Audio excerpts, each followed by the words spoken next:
কালো জাদুর ভিকটিম হওয়ায় আমাদের প্যারানরমাল বিষয়বস্তুর প্রতি বেশ আগ্রহ এবং ভূত.com আমার অতি প্রিয় একটি শো, যার ফলে আমি প্যারানরমাল ঘটনা সংগ্রহ করার চেষ্টা করি ভূত.com-এ লিখে পাঠানোর জন্য।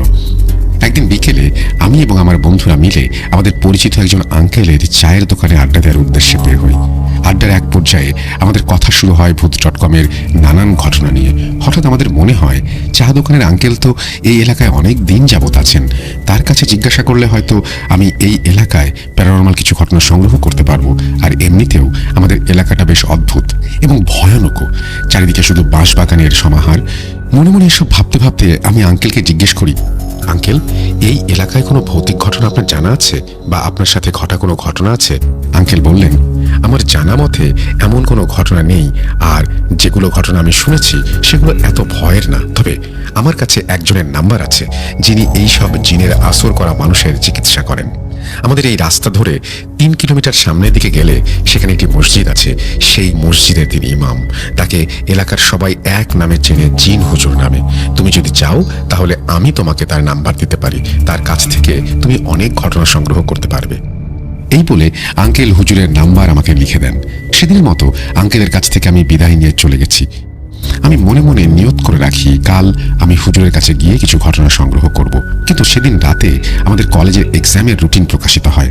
কাল থেকে আমার এক্সাম শুরু হয়ে যাবে, যার ফলে আমার হুজুরের কাছে যাওয়া হয়নি। আমি মনে মনে ভেবে রাখি এক্সাম শেষ হলে আমি হুজুরের কাছে যাব।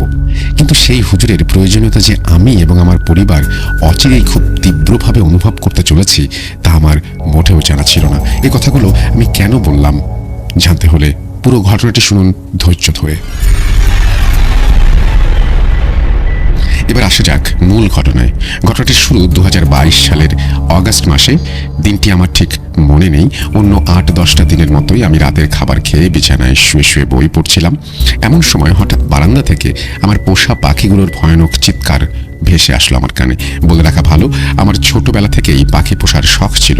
সেই সুবাদে আমি নানা প্রজাতির পাখি পুষতাম। আমার কাছে 10 জোড়ার মতো পাখি ছিল এবং রাতের শোবার আগে আমি পাখিগুলো খাঁচায় ভালোভাবে কাপড় দিয়ে ঢেকে দিতাম যাতে করে তাদের ঠান্ডা না লেগে যায়। যাই হোক, আমি পাখিগুলোর চিৎকার শুনে সাথে সাথেই বারান্দায় ছুটে যাই। গিয়ে দেখতে আমার পাখিগুলো খাঁচার ভেতর কেমন যেন ছটফট করছে এবং ভয়ঙ্করভাবে চিৎকার করছে। এবং ঠিক তখনই আমি আর একটি অদ্ভুত জিনিস লক্ষ্য করি। আমি আমার রুমে যাবার আগে পাখিগুলোর খাঁচা ভালো করে ঢেকে রেখে গিয়েছিলাম, কিন্তু এখন দেখি পাখিগুলোর প্রতিটি খাঁচার সামনের অংশের কাপড় একদিকে সরিয়ে দেওয়া হয়েছে। আমি তো প্রতিটি খাঁচা ভালোভাবে ঢেকে রেখে গিয়েছিলাম, কিন্তু এখনই কি দেখছি আমি? প্রতিটি খাঁচার সামনের দিকের অংশের কাপড় একপাশে সরিয়ে দেয়া কেন? মনে মনে এসব ভাবতে ভাবতে পাখিগুলোকে শান্ত করে আবার খাঁচাগুলো ভালোভাবে ঢেকে দিয়ে আমি আমার রুমে আসতে যাব। এমন সময় আমার চোখ আটকে যায় বাড়ির উঠোনের মাঝে। আমি দেখি মিনি উঠোনের এক প্রান্ত থেকে অন্য প্রান্তে ছুটোছুটি করছে এবং ওর চোখে মুখে কেমন যেন ভয়ের ছাপ। মিনি হচ্ছে আমার পোষা বেড়াল, কিন্তু এর আগে তো কখনো এমন হয়নি। আজ হঠাৎ এমন হচ্ছে কেন? মনে এমন ধরনের একটা প্রশ্ন উদয় হতে থাকে, কিন্তু কোনো উত্তর খুঁজে না পেয়ে মনকে নানানভাবে বুঝতেই আমি আবার রুমে এসে আপন মনে বই পড়তে শুরু করি। কিন্তু কিছুক্ষণ পর আবারও পাখিগুলো অদ্ভুতভাবে চিৎকার শুরু করে। সাথে সাথেই আমি বারান্দায় ছুটে যাই। বারান্দায় গিয়ে আবারও একই দৃশ্য দেখতে পাই। দেখি পাখিগুলোর প্রতিটি খাঁচার সামনের দিকের অংশের কাপড় একপাশে সরিয়ে দেয়া। এসব দেখে আমার আর বুঝতে বাকি রইল না এটা কোনো স্বাভাবিক ঘটনা নয়, অতি প্রাকৃতিক কোনো কিছুর আভাস পেয়ে আমার পোষা প্রাণীগুলো যার ফলেই এমন করছে। আমি আবার পাখিগুলোকে শান্ত করে খাঁচাগুলোকে ভালোভাবে ঢেকে দিয়ে রুমে চলে আসি। রুমে আসার মিনিট 5 পর পাখিগুলো আবার চিৎকার শুরু করে। আমি সাথে সাথে বারান্দায় যাই, আবার একই দৃশ্য দেখতে পাই। এরপর আমার জানা মতে যতগুলো দোয়া ছিল সেগুলো পড়ে আমি বারান্দার চারিদিকে ফোঁ দিয়ে পাখিগুলোর খাঁচা ভালোভাবে ঢেকে রুমে চলে আসি। এরপর আর কোনো সমস্যা হয়নি। ওই দিন রাতে আমি আর ঘুমোতে পারিনি। আমার মনে একের পর এক নানা ধরনের প্রশ্নের উদয় হতে থাকে, কিন্তু আমি কোনো প্রশ্নের উত্তর খুঁজে পাচ্ছিলাম না। ওই রাতের ঘটনার পর থেকে আমি আবার আমার রুমে একা ঘুমাতে পারতাম না। কেমন যেন মনে হতো আমার রুমে অন্য কারো উপস্থিতি রয়েছে। ওই রাতের পর থেকে মিনির মধ্যেও কিছু অদ্ভুত পরিবর্তন আমি লক্ষ্য করি। মিনি রাতে সবসময় আমার রুমে ঘুমাতো, কিন্তু ওই রাত থেকে মিনি সারা রাত বারান্দায় বসে থাকতো। ওকে কোনোভাবেই রুমে আনা যেত না। এসব ঘটনা আমি আমার বাবা মাকে বললে আমার বাবা মা বেশ চিন্তিত হয়ে পড়েন, কিন্তু আমার মা এসব বিষয় পাত্তা দেন না। তিনি অতি প্রাকৃতিক কোনো বিষয়বস্তুকে কখনো বিশ্বাস করতেন না।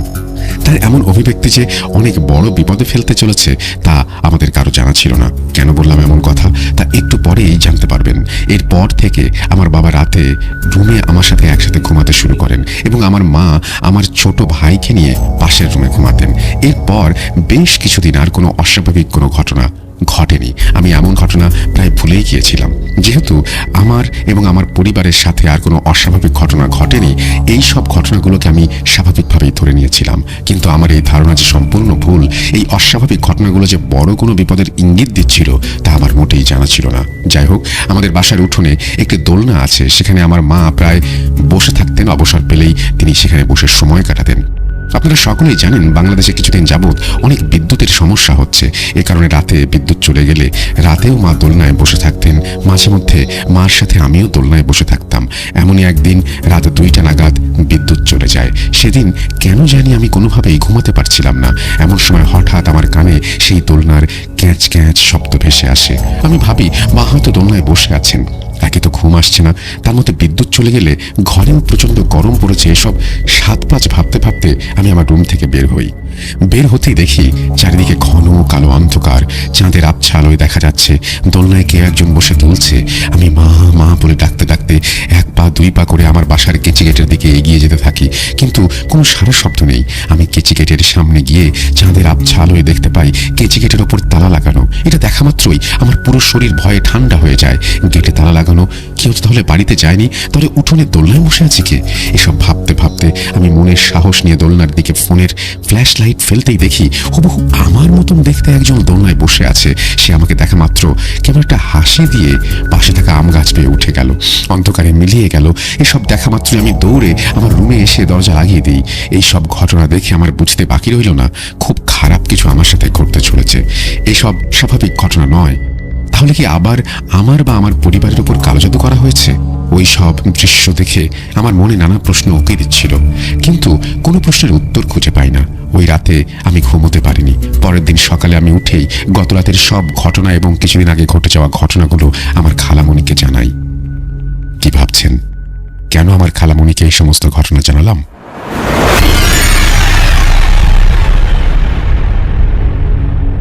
বলে রাখা ভালো, আমার নানা বাড়ি হচ্ছে ইন্ডিয়ায়। ঘটনার শুরুতেই বলেছি আমি এবং আমার পরিবার কালো জাদুর ভিকটিম। আমাদের ওপর যে কালো জাদু করা হয়েছিল তার চিকিৎসা করানো হয়েছিল ইন্ডিয়া থেকে আমার খালামণির একজন পরিচিত হুজুরের মাধ্যমে। এই কারণে আমি আমার খালামণিকে আমার সাথে ঘটে যাওয়া সব ঘটনা বলি, যাতে করে তিনি হুজুরের কাছে গিয়ে এর কোনো সমাধান এনে নিতে পারেন। যাই হোক, খালামণিকে সব ঘটনা বললে তিনি আজ দুপুরে হুজুরের কাছে যাবেন বলে আমাকে আশ্বস্ত করেন। ওই দিন সন্ধ্যায় খালামণি আমাকে ফোন দিয়ে জানান তিনি হুজুরের কাছে গিয়েছিলেন। হুজুর 3 দিন পর খালামণিকে আবার যেতে বলেছেন। ওই দিনই তিনি জানাবেন কি সমস্যা হয়েছে এবং এর সমাধান কি। কিন্তু এই 3 দিনের অপেক্ষা যে আমার জন্য অনেক কঠিন হতে চলেছে তা আমাদের মোটেই জানা ছিল না। যাই হোক, সেদিন রাতে আমার শরীরটা ভালো না লাগায় আমি তাড়াতাড়ি রাতের খাবার খেয়ে শুয়ে পড়ি। রাত আনুমানিক 2টা কি 3টা নাগাদ আমার ঘুম ভেঙে যায় দেয়ালে পেরেক ঠোকার শব্দে। ঘুম ভাঙতেই দেখি বাবা আমার পাশে শুয়ে আছেন। হঠাৎ করেই সেই পেরেক ঠোকার শব্দও বন্ধ হয়ে যায়। আমি বিষয়টি স্বাভাবিকভাবে নিয়েই আবার শুয়ে পড়ি। এমন সময় হঠাৎই আমার চোখ যায় রুমের দরজার দিকে। ডিম লাইটের আবছা আলোয় আমি দেখতে পাই 9-10 ফুট উচ্চতার মানুষ আকৃতির কিছু একটা আমার রুমের দরজার সামনে দাঁড়িয়ে আছে। আর বুক থেকে তার পায়ের অংশ দেখা যাচ্ছে, কিন্তু তার মাথা দেখা যাচ্ছে না। মাথার অংশ বাসার ছাদ ভেদ করে ওপর দিকে চলে গিয়েছে। এসব দেখে আমি কিছু ভেবে ওঠার আগেই সেই মানুষ আকৃতির অবয়বটি আমার দিকে তার 2 হাত বাড়িয়ে দেয়। সাথে সাথে আমার চোখ বন্ধ হয়ে যায় আর মনে হতে থাকে আমার বুকের ওপরে প্রচন্ড ভারী একটা কিছু। আমি শত চেষ্টা করেও নিজের চোখ খুলে রাখতে পারছিলাম না, দম বন্ধ হয়ে আসছিল। আবার মনে হচ্ছিল আজ রাতটাই আমার শেষ রাত। সাথে সাথেই আমার জানা বিভিন্ন সূরা পাঠ করতে থাকি। হঠাৎ করেই আমার পুরো শরীর একদম হালকা হয়ে যায়। হঠাৎ চোখ খুলে দেখি আমার সামনে আর কেউ নেই। সাথে সাথে আমি আবার বাবাকে ডাকতে শুরু করি, কিন্তু বাবা ঘুম থেকে ওঠেনি না। মনে হচ্ছে তিনি কোনো ঘোরের মধ্যে আছেন। আমি আর কোনো উপায় না পেয়ে আবার শুয়ে পড়ি, কিন্তু কোনোভাবেই আমার ঘুম আসছিল না। এমন সময় হঠাৎ আমার খাট কাঁপতে শুরু করে। মনে হচ্ছে চারিদিকে ভূমিকম্প শুরু হয়েছে। সেই সাথে দেয়ালে পেরেক ঠোকার শব্দও শুরু হয়েছে। সেদিন রাতে একের পর এক এমন অস্বাভাবিক ঘটনা ঘটেই চলে। পরদিন সকালে আমি আমার বাবাকে গতকাল রাতে আমার সাথে ঘটে যাওয়া কোনো ঘটনা জানাই না। এমনিতেই তিনি অনেক চিন্তা করেন, এসব বললে তিনি আরো দুশ্চিন্তায় পড়ে যাবেন। ওই দিন আর কোনো অস্বাভাবিক ঘটনা আমার সাথে ঘটেনি, কিন্তু পরদিন সকালে আমি ঘুম থেকে উঠে দেখি বাবার মুখ বেশ গম্ভীর হয়ে আছে। তিনি কি যেন চিন্তা করছেন। আমি কি হয়েছে জানতে চাইলেই বাবা বলতে শুরু করেন, কালকে রাতে অফিসে কাজের চাপে আমার বাসায় আসতে দেরি হয়ে যায়। রাতে আমাদের বাসার সামনে বাঁশবাগানের ভেতর দিয়ে আসার সময় দেখি আমাদের বাসার সামনে অনেক লম্বা একটা কালো ছায়া দাঁড়িয়ে আছে। সেই ছায়াটি আমাকে দেখা মাত্রই একটা লাফ দিয়ে আমাদের বাসার সামনের আম গাছে চলে গেল। এসব দেখে আমি তাড়াতাড়ি বাসায় চলে আসি। বাসায় এসে দেখি তুমি ঘুমিয়ে পড়েছো। এরপর আমি খাবার খেয়ে শুয়ে পড়ি। রাত আনুমানিক 2টা কি 3টা নাগাদ আমার ঘুম ভেঙে যায় দেয়ালে পেরেক ঠোকার শব্দে। ঘুম ভাঙতেই সেই পেরেক ঠোকার শব্দ বন্ধ হয়ে যায়। আমি 7-5 না ভেবে আবারও শুয়ে পড়ি। কিছুক্ষণ পর আমার মনে হতে থাকে আমার খাটটি কেমন যেন কাঁপছে। আমি বিষয়টি ভালোভাবে লক্ষ্য করার জন্য বিছানায় উঠে বসতেই দেখি আমার খাট কাঁপতে শুরু করেছে। আমি প্রথমত ভূমিকম্প শুরু হয়েছে মনে করি, কিন্তু পরে আমি লক্ষ্য করি রুমের অন্য কোনো আসবাবপত্র কাঁপছে না, শুধু আমার খাটটাই কাঁপছে। সেই সাথে বাসার পেছন থেকে দেয়ালে কে যেন বারবার পেরেক ঠুকছে। এসব দেখে আমি সাথে সাথে তোমাকে ঘুম থেকে ওঠানোর চেষ্টা করি, কিন্তু তুমি কোনোভাবেই ঘুম থেকে ওঠো না। রাতে কিছুক্ষণ পর পর এরকম নানা অস্বাভাবিক ঘটনা ঘটছে। বাবার মুখে সব কথা শুনে আমি গতকাল রাতে আমার সাথে ঘটে যাওয়া ঘটনা খুলে বলি বাবাকে। এসব শুনে তিনি অনেক ভয় পেয়ে যান। ওই দিন সকালে আর কোনো অস্বাভাবিক ঘটনা ঘটেনি, তবে রাতের দিকে একটা অদ্ভুত ঘটনা শুরু হয়। রাত 12টার পর থেকে বাবা এবং আমার বাহু থেকে হাতের কবজি পর্যন্ত প্রচণ্ড ব্যথা শুরু হয়। সেই ব্যথা আস্তে আস্তে কমতে শুরু করলে আবার বুক থেকে কোমর পর্যন্ত প্রচণ্ড ব্যথা শুরু হয়। কোনো প্রকার ওষুধ খেয়েও সেই ব্যথা ভালো হয় না। ফজরের আজান হলেই সেই ব্যথা এক নিমেষে চলে যায়। ওই রাতে বাবা আর আমি কেউ ঘুমাতে পারিনি। পরদিন দুপুর 3টে নাগাদ আমার ফোনে একটি কল আসে। কলটা রিসিভ করতেই ওপাশ থেকে খালামণি বলেন, আমি হুজুরের কাছে গিয়েছিলাম। আজকে তিনি যা বললেন তা শোনার জন্য আমি মোটেও প্রস্তুত ছিলাম না। তিনি বললেন তোমাদের বাসায় নাকি কিছু খারাপ জিনের আবির্ভাব হয়েছে, তবে তারা কতজন তা তিনি সঠিক জানেন না। সেই জিনেরা তোমাদের বাসার পরিবেশ বেশ ঘোলাটে করে ফেলেছে, আর তোমাদের উপর কালো জাদুরও বেশ কিছু বিষয় তিনি লক্ষ্য করেছেন। তবে সবচেয়ে বেশি সমস্যা তোমার মার হবে। হুজুর ইন্ডিয়া থেকে এই সমস্যার কোনো সমাধান করতে পারবেন না। সেই জিনগুলো অনেক শক্তিশালী। তোমরা যত তাড়াতাড়ি সম্ভব বাংলাদেশের কোনো ভালো হুজুরের শরণাপন্ন হও। এই সমস্যা বেশি দিন চলমান থাকলে তোমার মায়ের অনেক বড় বিপদ হয়ে যাবে। এইসব বলে খালামণি কান্নায় ভেঙে পড়েন। আমি কোনোভাবেই বুঝে উঠতে পারছিলাম না হুজুর এ কথা কেন বললেন। এই সব সমস্যা বেশি দিন চলমান থাকলে আমার মায়ের অনেক বড় বিপদ হবে। এতদিন সব অস্বাভাবিক ঘটনার সম্মুখীন হয়েছি আমি এবং আমার বাবা। এ কদিনে তো মার সাথে কোনো অস্বাভাবিক ঘটনা ঘটেনি। আমি খালামণিকে সব বিষয় জিজ্ঞেস করলে তিনি বলেন, আমিও হুজুরকে একই কথা জিজ্ঞেস করেছিলাম, কিন্তু তিনি আমাকে এই বিষয়ে কোনো কিছু বিস্তারিত বলতে পারেননি। সেই জিনেরা তোমাদের বাসার পরিবেশ ঘোলাটে করে রেখেছে এবং এখান থেকে বিস্তারিত কোনো কিছু বলা যাচ্ছে না। যে বিষয়গুলো তিনি জানতে পেরেছেন সে বিষয়গুলো আমাকে জানিয়েছেন। এরপর এসব বিষয় আমার বাবাকে বলতে কল করি। বাবা কিছুক্ষণ পর আমাকে কল করেন। আমি একজন ভালো কবিরাজের সন্ধান পেয়েছি, তিনি আজ সন্ধ্যায় আমাদের বাসায় আসবেন। বাবার কথা মতো সন্ধ্যা 8টার দিকে বাবা একজন কবিরাজ নিয়ে বাসায় আসেন। কবিরাজ বাসার গেট দিয়ে বাসায় প্রবেশ করতেই তার মুখ মলিন হয়ে যায়। উঠোনে দাঁড়িয়েই তিনি বলেন, আমাকে আপনাদের বাসার পেছনের দিকে যেতে হবে। এখানে অনেক বড় ধরনের কিছু সমস্যা আছে। এই বলে তিনি আমাদের বাসার পেছনে চলে যান। প্রায় মিনিট 10 পর তিনি ফিরে আসেন। ফিরে আসতেই তিনি দেখতে শুরু করেন আমাদের পুরো বাসাটি। বাসা দেখতে দেখতে তিনি হঠাৎ থমকে দাঁড়ান। দাঁড়িয়ে আমাদের উঠোনের পাশাপাশি থাকা আম এবং কাঁঠাল গাছের দিকে এক নাগাড়ে তাকিয়ে থাকেন। সেই কাঁঠাল গাছ এবং আম গাছের মাঝে বাঁধা ছিল সেই দোলনাটি, যে দোলনাটির কথা আমি শুরুতেই বলেছি। যাই হোক, এরপর কবিরাজ বলতে শুরু করেন, আপনাদের এই বাসায় অনেক বড় ধরনের সমস্যা আছে। এখানে মোট 7 জন জিনের বসবাস। তারা আপনার বাসার পরিবেশ ওলটপালট করে রেখেছে। কিছুই বোঝা যাচ্ছে না তারা কেন এখানে এসেছে, কেনই বা আপনাদের এত সমস্যা করছে। তবে এই 7 জন জিনের মধ্যে 4 জন এই এলাকার অনেক পুরাতন জিন, আর বাকি 3 জন বহিরাগত। তারা এই 4 জনের গোত্রের না। আর হ্যাঁ, আরেকটি কথা, তারা আপনাদের এই আম গাছ এবং কাঁঠাল গাছে থাকে। আমি আপনাদের এই সমস্যার সমাধান করতে পারবো। এই সমস্যাটি সমাধান করতে আমার একটা কালো ছাগল 7টি কাচের বোতল লাগবে। আমি কাল 12টার পর আপনাদের বাসায় আসব, আর আগেই সবকিছু জোগাড় করে রাখবেন। এই বলে কবিরাজ সেদিন আমাদের বাসা থেকে চলে যান। যাবার আগে তিনি আমাদের একটি পানি পড়া দেন এবং সেই পানি পড়া সারা ঘরে ছিটিয়ে দিতে বলেন, যাতে করে আমাদের ঘুমোতে কোনো সমস্যা না হয়। কবিরাজ আমাদের বাসা থেকে বের হওয়ার সময় ঘটে আরেকটি ঘটনা। উঠোনে থাকা বিভিন্ন গর্ত থেকে অসংখ্য তেলাপোকা বেরিয়ে এসে উঠোন ভরিয়ে ফেলে। সেদিন রাতে কবিরাজের পড়া পানি ঘরে ছিটিয়ে দেওয়ার পর আমাদের ঘুমোতে কোনো সমস্যা হয়নি। ডিয়ার লিসেনার্স, কি ভাবছেন পরদিন এই সব সমস্যার সমাধান হয়ে যাবে? যদি এমনটা ভেবে থাকেন তাহলে আপনারা সম্পূর্ণ ভুল ভাবছেন। এখনো মূল টুইস্টই বাকি, শুনতে থাকুন সম্পূর্ণ ঘটনা ধৈর্য ধরে। পরদিন সকালে ফজরের নামাজের পর বাবা ফোনে একটা কল পান। বাবা কলটি রিসিভ করা মাত্রই ওপাশ থেকে কবিরাজ বলতে শুরু করেন, আপনাদের সমস্যাটি যতটা সহজ আমি ভেবেছিলাম, সমস্যা এতটা সহজ না। সেই জিনগুলো প্রচন্ড শক্তিশালী এবং চালাক। আপনাদের এই সমস্যাটি সমাধান করতে হলে আমাকে আমার ওস্তাদজির কাছে সিলেটে যেতে হবে। ওস্তাদের কাছ থেকে আমার পরামর্শ নিতে হবে। এতে আমার 7-8 দিন সময় লেগে যাবে, কিন্তু আপনাদের কাছে এত সময় নেই। আপনাদের জন্য অনেক বড় বিপদ অপেক্ষা করছে। যত তাড়াতাড়ি সম্ভব আপনারা অন্য কোনো ভালো হুজুর বা কবিরাজের শরণাপন্ন হন।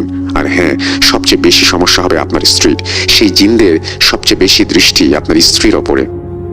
এই বলে কবিরাজ তার কথা শেষ করেন। এসব বিষয় শুনে বাবা আর আমি অনেক চিন্তায় পড়ে যাই। তবে মাকে এইসব বিষয় আমরা কিছুই জানাই না। এমনিতেও তিনি এসব বিষয় বিশ্বাস করেন না। এরপর যদি হঠাৎ করে এটা বলি যে তার উপরে অনেক বড় বিপদ আছে, এটা শুনে তিনি শুধু শুধু চিন্তায় পড়ে যাবেন। যাই হোক, এই বিষয়ে আমি কোনোভাবেই বুঝে উঠতে পারছিলাম না। ইন্ডিয়ার সেই হুজুর এবং কবিরাজ ওনারা দুজনেই একই কথা বললেন যে আমার মায়ের অনেক বড় বিপদ। এতদিনে মার সাথে এরকম অস্বাভাবিক কোনো ঘটনা ঘটেনি। আমার মনে বারবার একই প্রশ্ন উকি দিতে থাকে, কিন্তু আমি কোনো উত্তর খুঁজে পাই না। আমার মনের এই রহস্যময় প্রশ্নের উত্তর খুঁজে পেতে বেশি দিন লাগবে না তা মোটেও আমার জানা ছিল না। সেদিন আমি এবং বাবা হন্যে হয়ে ভালো কোনো হুজুরের খোঁজ করতে থাকি, কিন্তু কোনোভাবেই কাউকে খুঁজে পাই না। পরদিন থেকে শুরু হয় আরেকটি নতুন সমস্যা। সকালে আমি রুমে বসে টিভি দেখছিলাম। হঠাৎ তড়িঘড়ি করে মা এসে ভয়ার্ত স্বরে বলেন, তোর বাবা কোথায়? তোর বাবাকে 7 দিন যাবত পাওয়া যাচ্ছে না, আর তুই এখানে বসে টিভি দেখছিস? ওই দেখ, উঠোনের আম গাছের পাশে ওরা দাঁড়িয়ে আছে। ওরা তোর বাবাকে নিয়ে গেছে।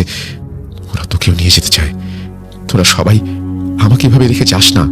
এই বলে মা নিস্তেজ হয়ে মেঝেতে পড়ে যান।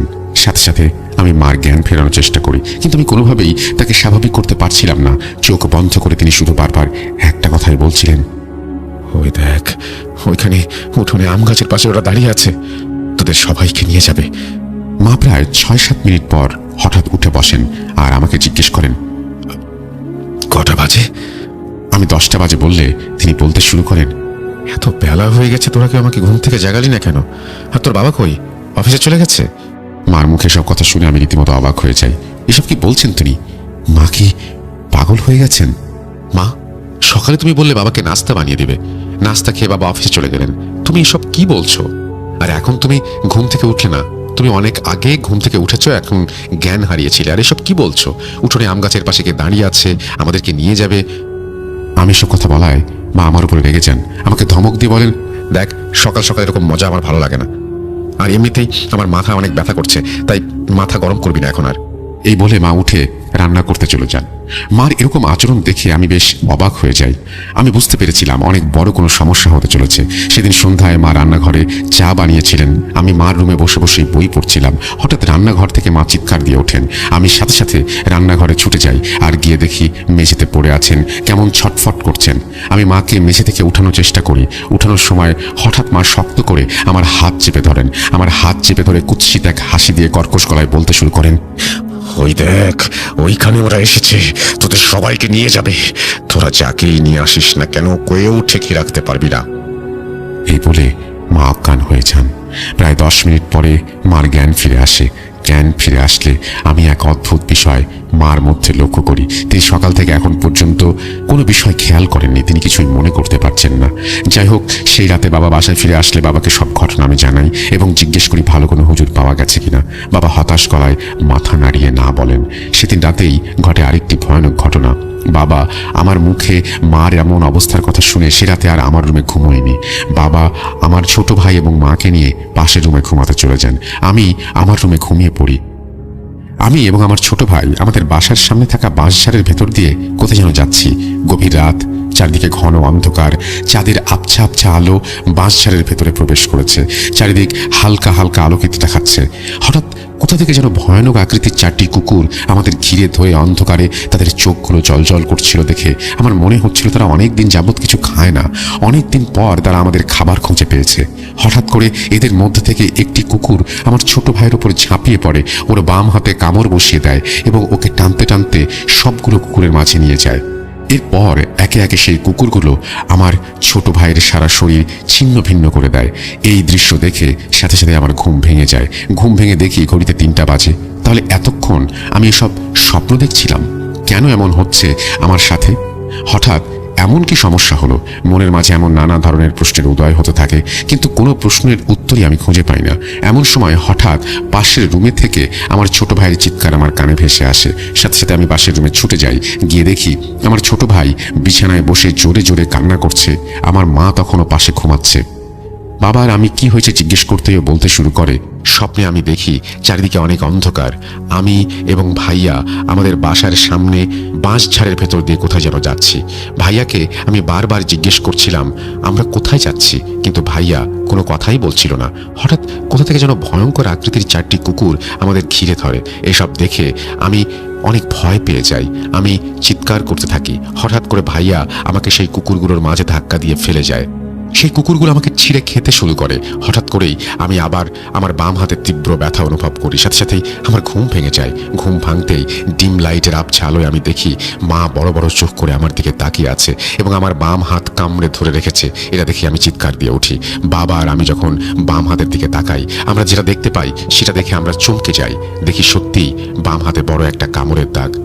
এসব দেখে বাবা মাকে ঘুম থেকে ওঠানোর চেষ্টা করেন, কিন্তু তিনি কোনোভাবেই সাড়া দেন না। হঠাৎ করে মা চোখ বন্ধ অবস্থায় কর্কশ গলায় বলেন, কেবল তো স্বপ্ন দেখিয়েছি, সময় থাকতে চলে যা, না হলে এই স্বপ্নই সত্যি হয়ে যাবে। এখন যা, চলে যা। এই বলে মা একদম চুপ হয়ে যান। সকালে মা ঘুম থেকে উঠলে কালকে রাত্রে ঘটে যাওয়া বিষয়ে মাকে বললে মা রেগে যান আর বলেন, তোমরা সবাই পাগল হয়ে গিয়েছো, আর সে সাথে আমাকেও পাগল বানাচ্ছ। সেদিন বাবা অফিসে কাজের চাপ থাকায় অফিসে চলে যান। আর আমি ভেবেছিলাম মাকে এভাবে একা রেখে কলেজে যাব না, কিন্তু মা আমাকে জোর করে কলেজে যেতে বলেন। আমি কলেজে আসি এবং আমার ছোটটাও স্কুলে চলে যায়। পুরো বাসায় মা একা হয়ে যান। আমি কলেজ শেষ করে বাসায় ফিরেছি, এমন সময় হঠাৎ মা কল করেন। কলটি রিসিভ করা মাত্রই মা ও পাশ থেকে বলতে শুরু করেন, বাবা তুমি কোথায় আছো? যত তাড়াতাড়ি সম্ভব বাসায় আসো, আমার না প্রচন্ড ভয় করছে। কি হয়েছে জিজ্ঞেস করতেই মা বলেন, ফোনে এত কিছু বলা সম্ভব না, তুমি বাসায় আসো, এরপরে বলছি। আমি প্রায় 5টা নাগাদ বাসায় পৌঁছে যাই। পৌঁছে দেখি মা ভয়ের তো চেহারা নিয়ে বিছানায় বসে আছেন। আমি কি হয়েছে জিজ্ঞেস করতে তিনি বলতে শুরু করেন, বাবা, তোমরা এতদিন যা যা বলেছো আমি কিছু বিশ্বাস করিনি, কিন্তু আজকে যা ঘটেছে আমার সাথে, সেটার পর আমি আর কোনো কিছু স্বাভাবিকভাবে নিতে পারছি না। প্রচন্ড ভয় করছে আমার। কিছুদিন যাবৎ আমার সাথে একটা বিষয় ঘটেছে। আমি যখন দোলনায় গিয়ে বসতাম, তখনই মিনি এসে আমাকে খামচে দিত বারবার। ও সবসময় আমাকে ওখান থেকে সরিয়ে দিত।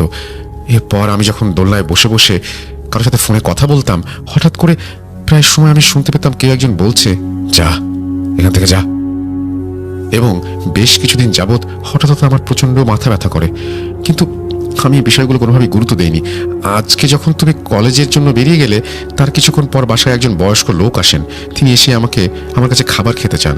আমি তাকে উঠোনে বসতে দিয়ে বাসার ভেতরে খাবার আনতে চলে যাই। খাবার নিয়ে এসে দেখি তিনি হন্তদন্ত হয়ে বাসার দিকে বেরিয়ে যাচ্ছেন। আমি জিজ্ঞেস করলাম কি হয়েছে। তিনি বললেন, এইখানে শয়তানের বসবাস, এখান থেকে চলে যাও তোমরা। এই কথা বলতে বলতে তিনি চলে যান। সেই লোকের এসব কথা শুনে আমি মনে মনে ভাবি, সে হয়তো পাগল কেউ হবে। এরপর আমি দুপুরে খাবার খেয়ে শুয়ে টিভি দেখছিলাম। হঠাৎ আমার মাথায় প্রচন্ড ব্যথা শুরু হয়। সেই সাথে আমি কিছু শুনতে পাই, বেশ কিছু কণ্ঠস্বর আত্মহত্যা করতে বলে আমাকে, আর আত্মহত্যা করতে না চাইলে এখান থেকে চলে যেতে বলে, এবং তারপরে আবারও বলে আত্মহত্যা করে মরে যেতে। পরক্ষণে আমি খেয়াল করি এসব শব্দ আমার নাকের ভেতর থেকে আসছে। আমি এসব কথা স্পষ্টভাবে শুনতে পাচ্ছিলাম। এরপর আর কিছু মনে নেই। এরপর যখন আমার জ্ঞান ফেরে, আমি সাথে সাথে তোমাকে কল দেই। মার মুখে সব কথা শুনে আমি বেশ চিন্তিত হয়ে পড়ি। তাহলে হুজুর এবং কবিরাজ ঠিকই বলেছেন, সবচেয়ে বেশি সমস্যা আমার মার সাথেই হচ্ছে। ওই রাতে আরেকটি অদ্ভুত বিষয়, মিনিকে কোথাও খুঁজে পাওয়া যাচ্ছিল না। আমি সন্ধ্যায় মিনিকে শেষবারের মতো দেখেছিলাম বাসার উঠোনে। এরপর আর কোথাও ওকে দেখতে পাইনি। ওই রাতে আমাদের বাসার বাঁশবাগানে অনেক জায়গায় আমরা মিনিকে খুঁজেছি, কিন্তু কোথাও খুঁজে পাইনি। ওই রাতে আর কোনো অস্বাভাবিক ঘটনা ঘটেনি আমাদের সাথে। পরদিন সকালে 6টা নাগাদ আমার ঘুম ভেঙে যায়। ঘুম ভাঙতেই আমি আমার রুম থেকে বের হয়ে যাই। রুমের বাইরে উঠোনের দিকে তাকাতেই আমি দেখি দোলনার মধ্যে লাল রঙের একটা তরল কি যেন পড়ে আছে। বিষয়টি ভালোভাবে লক্ষ্য করতে আমি যখন দোলনার কাছে যাই, দেখতে পাই দোলনায় লাল রঙের তরল সেটি আর কিছু নয়, সেটি হচ্ছে রক্ত। রক্ত দোলনায় কোথা থেকে পড়লো সেটা দেখার জন্য আমি গাছের ওপরে তাকাই। আমি যা দেখতে পাই সেই দৃশ্য আমি আমার জীবনে কোনোদিনও দেখতে চাই না। আমি দেখি মিনি মরে পড়ে আছে গাছে একটা ছোট্ট ডালে। আমি মিনিকে দেখা মাত্র ওই ডাল ভেঙে মিনি নিচে পড়ে যায়। কেউ যেন ওকে ধাক্কা দিয়ে নিচে ফেলে দিল। মিনির সারা শরীরে বড় বড় ক্ষত, ওর মাথাকেও ভেঙে পিষ্টে দিয়েছে, ওর ডান চোখ কোটরের ভেতর থেকে বেরিয়ে এসেছে। এসব দেখে আমি আর নিজেকে ধরে রাখতে পারিনি। আমি চিৎকার দিয়ে কান্নায় ভেঙে পড়ি। আমার চিৎকার শুনে বাবা এবং আমার ছোট ভাই নিজের রুম থেকে বেরিয়ে এসছে। এসব দেখে তারাও কান্নায় ভেঙে পড়ে। মিনি আমাদের সবার পছন্দের প্রাণী ছিল। তার চোখ দুটো খোলা, চোখের মণির রং কালো থেকে ফ্যাকাশে বর্ণ ধারণ করছে। কে বলতো তোদের পোষা বিড়ালকে মেরেছি, এরপর তোরা মরবি। এই বলে মা হঠাৎ করেই অজ্ঞান হয়ে যান। 3-4 দিনের ঘটনা ঘটে যায়। মার আর জ্ঞান ফেরে না। আমি কি করব ভেবে পাচ্ছিলাম না। এই অবস্থায় কোনো ডাক্তারের কাছে গেলেও কোনো কাজ হচ্ছে না। এসব ভালো কোনো হুজুরকে দেখানোর প্রয়োজন। প্রিয় লিসেনার্স, আপনাদের মনে আছে শুরুতে আমি একজন হুজুরের কথা বলেছিলাম? প্রিয় লিসেনার্স, এখন আপনাদের মনে নিশ্চয়ই একটা প্রশ্ন উঁকে দিতে পারে, আমি সেই হুজুরের সাথে যোগাযোগ কেন করছি না? এই প্রশ্নের উত্তর আপনারা একটু পরেই পেয়ে যাবেন। মার এরকম অবস্থা দেখে আমরা আর কোনো উপায় না পেয়ে বাসার পাশের মসজিদের ইমাম সাহেবকে আমাদের বাসায় নিয়ে আসি। তিনি আমাদের বাসায় এসে মার রুমে প্রবেশ করে বলতে শুরু করেন, আমাকে ক্ষমা করবেন, এই সমস্যা আমার সমাধান করার ক্ষমতা নেই, আপনারা অন্য কোনো হুজুরকে নিয়ে আসেন। এই বলে ইমাম সাহেব দৌড়ে আমাদের বাসা থেকে বেরিয়ে যান। হঠাৎ আমার ফোনে এমন অবস্থায় একটা কল আসে। কলটি ছিল সেই চায়ের দোকান আঙ্কেলের। তিনি আমার খোঁজ খবর নেওয়ার জন্য কল করেছিলেন। বলে রাখা ভালো, সেই আঙ্কেলের দোকান আমাদের বাসা থেকে একটু দূরে ছিল এবং এসব ঘটনার জন্য আমি বাসার থেকেও খুব কম বের হতাম, যার ফলে আঙ্কেলের দোকানেও আমার যাওয়া হতো না। যাই হোক, আঙ্কেলের সাথে কথা বলার এক পর্যায়ে আমি আমাদের সাথে এতদিন ঘটে যাওয়া সব ঘটনা তাকে বলি। আঙ্কেল আমাকে বলেন, আমি না তোমাকে আমাদের হুজুরের নাম্বার দিয়েছিলাম, তার সাথে যোগাযোগ করে দেখো তিনি কোনো সমাধান দিতে পারেন কিনা। তখন আমার মনে হয় সেই হুজুরের কথা। এসব ঘটনার মাঝে আমি সেই হুজুরের কথা ভুলেই গিয়েছিলাম। আসলে আল্লাহ তাআলা মানুষের ভাগ্যে যেটুকু কষ্ট বা ভোগান্তি লিখে রেখেছেন, মানুষ ঠিক সেটুকুই কষ্ট বা ভোগান্তি ভোগ করবে। সবই আল্লাহ পাকের ইচ্ছা। যাই হোক, আমি আঙ্কেলের সাথে কথা বলে আর 1 সেকেন্ড দেরি না করে সেই হুজুরকে কল করে আমাদের সাথে ঘটে যাওয়া ঘটনা একে একে হুজুরকে বলি। হুজুর আমার সব কথা শুনে আমাকে জোহরের নামাজের সময় মসজিদে যেতে বলেন। জোহরের নামাজের সময় আমি মসজিদে চলে যাই। গিয়ে হুজুরকে আবার সব ঘটনা বিস্তারিত বলি। সব ঘটনা শুনে হুজুর বলেন, দেখো বাবা, আল্লাহ তাআলা চাইলে তোমাদের সমস্যা আমি সমাধান করতে পারবো। আল্লাহ তাআলা যদি না চান তাহলে আমি কিছুই করতে পারবো না। আমি মাগরিবের নামাজের পর তোমাদের বাসায় যাব। আমার দেখতে হবে সমস্যাটি কোন পর্যায়ে আছে। যদি সমস্যাটি প্রাথমিক পর্যায়ে থাকে তাহলে আল্লাহ তাআলা যদি চান আমি প্রাথমিক চিকিৎসা দিলে সমস্যার সমাধান হয়ে যাবে। আর যদি সমস্যাটি বড় পর্যায়ে চলে যায় তাহলে বড় চিকিৎসা করতে হবে। এই বলে হুজুর তার কথা শেষ করেন। এরপর আমি হুজুরের কাছ থেকে বিদায় নিয়ে বাসায় চলে আসি। বাসায় গিয়ে যখন আমি রুমে প্রবেশ করি, দেখি মা বিছানায় বসে আছে। আমাকে দেখা মাত্রই তিনি কর্কশ গলায় বলতে শুরু করেন, আমি জানতাম তুই ওর কাছে যাবি, কিন্তু এইবারও ও কিছু করতে পারবে না, কিছু না। এই বলে মা হাসতে শুরু করেন। সাথে সাথেই তিনি আবারও জ্ঞান হারান। এরপর বিকেল 4টা নাগাদ মার জ্ঞান ফিরে আসে, কিন্তু বিছানা থেকে উঠে দাঁড়াতে পারছিলেন না। তার মাথায় ও বুকে প্রচণ্ড ব্যথা ছিল এবং তিনি আমাদের কাউকে চিনতে পারছিলেন না। এসব দেখে আমি নিরুপায় হয়ে শুধু মাগরিবের আজানের অপেক্ষা করতে থাকি, কিন্তু সেই অপেক্ষা যেন শেষ হয় না। অবশেষে সেই অপেক্ষার শেষ হয়। মাগরিবের নামাজের পর হুজুর তার কথা মতো আমাদের বাসায় আসেন। বাসায় এসেই তিনি মার রুমে প্রবেশ করেন। হুজুরকে দেখা মাত্রই বিছানায় লাফ দিয়ে মা উঠে বসেন। বলতে শুরু করেন, তুই এসেছিস, আমি জানতাম তুই আসবি। অনেকদিন পর তোর সাথে আমার দেখা, কিন্তু এইবার তুই কিছু করতে পারবি না। এই বলে মা একরাশ তাচ্ছিল্যের হাসি হাসতে শুরু করেন এবং অকথ্য ভাষায় গালাগালি শুরু করেন। মার এসব কথা শুনে হুজুর আমাকে 1 গ্লাস পানি আনতে বলেন। আমি পানি এনে দিলে হুজুর পানির গ্লাস হাতে নিয়ে পবিত্র কোরআনের বিভিন্ন আয়াত পড়তে শুরু করেন এবং সেই গ্লাসের পানিতে ফুঁ দিতে থাকেন। এরপর হুজুর সেই গ্লাসের পানি হাতে ঢেলে মার মুখে ছিটিয়ে দেন। সাথে সাথে মা চমকে ওঠেন এবং ছটফট করতে শুরু করেন। এরপর হুজুর জিজ্ঞেস করেন, তোদের নাম কি? কেন তোরা এসেছিস এখানে? কি চাই তোদের? আর তোরা কতজন? কিন্তু মার ভেতর থাকা সেই শয়তান হুজুরের কোনো প্রশ্নের উত্তর দেয় না, শুধু বলতে থাকে, আমাদের কোনো নাম নেই, তুই আমাদের এখনো চিনতে পারিসনি, তোর বয়স হয়েছে, তোর অনেক কিছুই মনে নেই, তুই পারবি না, চলে যা এখান থেকে। হুজুর এসব কথা শুনে মার মুখে আবার পানি ছিটিয়ে দেন। এইবার পানি ছিটানোর সাথে সাথে মা বিছানায় অজ্ঞান হয়ে যান। প্রায় মিনিট 5 পর মার জ্ঞান ফেরে। জ্ঞান ফিরে আসলে তিনি একটু স্বাভাবিক আচরণ করতে শুরু করেন। এরপর হুজুর মাকে সেই গ্লাসে পড়া পানির মধ্যে কিছু একটা অংশ খাইয়ে দেন এবং বলতে শুরু করেন, ওরা চলে গিয়েছে, তবে ওরা আবার ফিরে আসবে। আপনারা রোগীকে কিছুক্ষণ পর পর এই পানি খাইয়ে দেবেন। আমি ভেবেছিলাম আপনাদের এই সমস্যা প্রাথমিক পর্যায়ে আছে, কিন্তু এখন এসে দেখি সমস্যা অনেক বড় পর্যায়ে চলে গিয়েছে। রোগীকে 3 দিন রুকাইয়া করতে হবে। আর হ্যাঁ, আপনারা 2 জন, বাবা এবং আমার কথা বলছেন তিনি, কাল ফজরের আজানের পর মসজিদে আসবেন এবং আপনাদের সাথে করে একটি সাদা প্লেট এবং একটি ডাব নিয়ে আসবেন। আপনারা ভুল করেও ফজরের আজানের আগে বাসা থেকে বের হবেন না। ফজরের আজান হলে মসজিদে আসার জন্য বাসা থেকে বের হবেন। আপনাদের সাথে কেন এই সমস্যাটি হচ্ছে আমি কাল আপনাদের জানাবো। এই বলে হুজুর আমাদের বাসার থেকে চলে যান। সেদিন রাতে মা কোনো অস্বাভাবিক আচরণ করেন না, তবে বাসার উঠোন থেকে বিভিন্ন অদ্ভুত শব্দ আসতে শুরু করে। সেই সাথে বাসার পেছন থেকে দেয়ালে পেরেক ঠোকারও শব্দ হয়। ফজরের আজানের পর সেই শব্দ বন্ধ হয়ে যায়। হুজুরের কথা মতো আমি এবং বাবা একটি ডাব ও একটি সাদা প্লেট নিয়ে বাসা থেকে বের হয়ে মসজিদে চলে যাই। মসজিদে গিয়ে ফজরের নামাজ আদায় করি। নামাজ শেষ করে হুজুর আমাদেরকে নিয়ে তার রুমে বসেন। এরপর হুজুর আমাদের সেই প্লেটের মধ্যে জাফরানের কালি দিয়ে কোরআনের বিভিন্ন আয়াত লিখতে শুরু করেন এবং ডাবটি ছিদ্র করে কোরআনের বিভিন্ন আয়াত পড়ে সেই ডাবের পানিতে ফু দেন। হুজুরের এসব কাজ শেষ করে হুজুর বলতে শুরু করেন, আপনার বাসায় মোট 7 জন জিনের বসবাস। এদের মধ্যে থেকে 4 জনকে আমি অনেক আগে থেকে চিনি। এর আগেও এদের সাথে আমার একবার দুবার দেখা হয়েছে। এরা একটা সময় মুসলিম জিন ছিল। কোরআন শরীফের 30 পারার মধ্যে এদের 15 পারা মুখস্থ। এদের এইসব খারাপ কর্মকাণ্ড এর ফলে বহু বছর আগে এদের সর্দার তাদের গোত্র থেকে বিতাড়িত করে। এরা তাদের গোত্র থেকে বিতাড়িত জিন। একজন মুসলমান যেমন তার খারাপ কর্মকাণ্ডের ফলে কাফেরে পরিণত হয়, ঠিক তেমনি এরা তাদের এই খারাপ কর্মকাণ্ডের ফলে শয়তানে পরিণত হয়েছে। এই বলে হুজুর এর আগে 2 বার সেই জিনদের কিভাবে মোকাবিলা করেছিলেন সেই ঘটনা বলতে শুরু করেন। সেই ঘটনা না হয় অন্য আরেকদিন লিখে পাঠাবো। আবার ফিরে আসা যাক হুজুরের কথায়। এই 4 জন জিন অনেক চালাক। এরা মানুষের শরীরে প্রবেশ করে না, শুধু মানুষকে তাদের দৃষ্টির মাধ্যমে পজেস্ট করে বা আসর করে। এরা মানুষের মস্তিষ্কে বারবার আঘাত করে, যার ফলে মানুষের মস্তিষ্ক তাদের অধীনে চলে যায়। এরা আপনাদের রোগীর মস্তিষ্কে বারবার আঘাত করছে, যার ফলে তার মস্তিষ্ক তাদের অধীনে চলে গেছে। এর ফলে সেই জিনরা ওনাকে যা যা বলছে উনি তাই করছেন। তবে যতক্ষণ না পর্যন্ত এদের কেউ বিরক্ত করবে, এরা মানুষের কোনো ক্ষতি করবে না। আপনাদের রোগীর কিছু ভুলের জন্য এরা আপনাদের এত সমস্যা করছে। আপনাদের উঠোনে যে দোলনাটি আছে, এই দোলনাটি সব সমস্যার মূল। সেই 4 জন জিন আপনাদের বাসার পেছনের বাঁশবাগানে অনেক দিন যাবত আছে। আপনাদের উঠোনে আম গাছ এবং কাঁঠাল গাছ রাতে তারা বিশ্রাম নেয় এবং এই গাছের ওপর দিয়ে যাতায়াত করে। অনেকদিন যাবত এরা ওখানে আছে, তবে এতদিন এরা আপনাদের কোনো ক্ষতি করে নাই। কিন্তু আপনারা যখন গাছ দুটিতে মাঝখানে দোলনা বেঁধেছেন তখন ওরা বিরক্ত হতে শুরু করেছে। কারণ আপনার স্ত্রী মানে ওর মা সন্ধ্যার পর ওই দোলনায় বসে থাকতো, যার ফলে জিনগুলো বিরক্ত হতো। এই কারণেই তারা আপনাদের এত সমস্যা করছে। আর আপনাদের পোষা বিড়ালটাকে ওরাই মেরেছে। আপনাদের বিড়ালের জন্য ওরা এতদিন আপনাদের কোনো বড় ক্ষতি করতে পারেনি। আপনাদের পোষা বিড়াল যদি না থাকতো তাহলে এতদিন ওরা আপনাদের অনেক বড় ক্ষতি করে ফেলতো। কারণ যে বাসায় বিড়াল পোষা হয় সে বাসায় জিনরা তাদের প্রভাব বিস্তার করতে পারে না। আপনাদের বাসায় মোট 7 জন জিন আছে। এদের মধ্যে কেবল 4 জন জিনদের কথা এখন আমি বললাম, কিন্তু এদের মধ্যে বাকি 3 জন জিন বহিরাগত। এই 3 জনকে ইন্ডিয়ান এক মহিলা কবিরাজ কালো জাদু করে পাঠিয়েছেন। তবে সেই কালো জাদু আপনাদের ওপর করার জন্য সেই জিনদের পাঠানো হয়নি।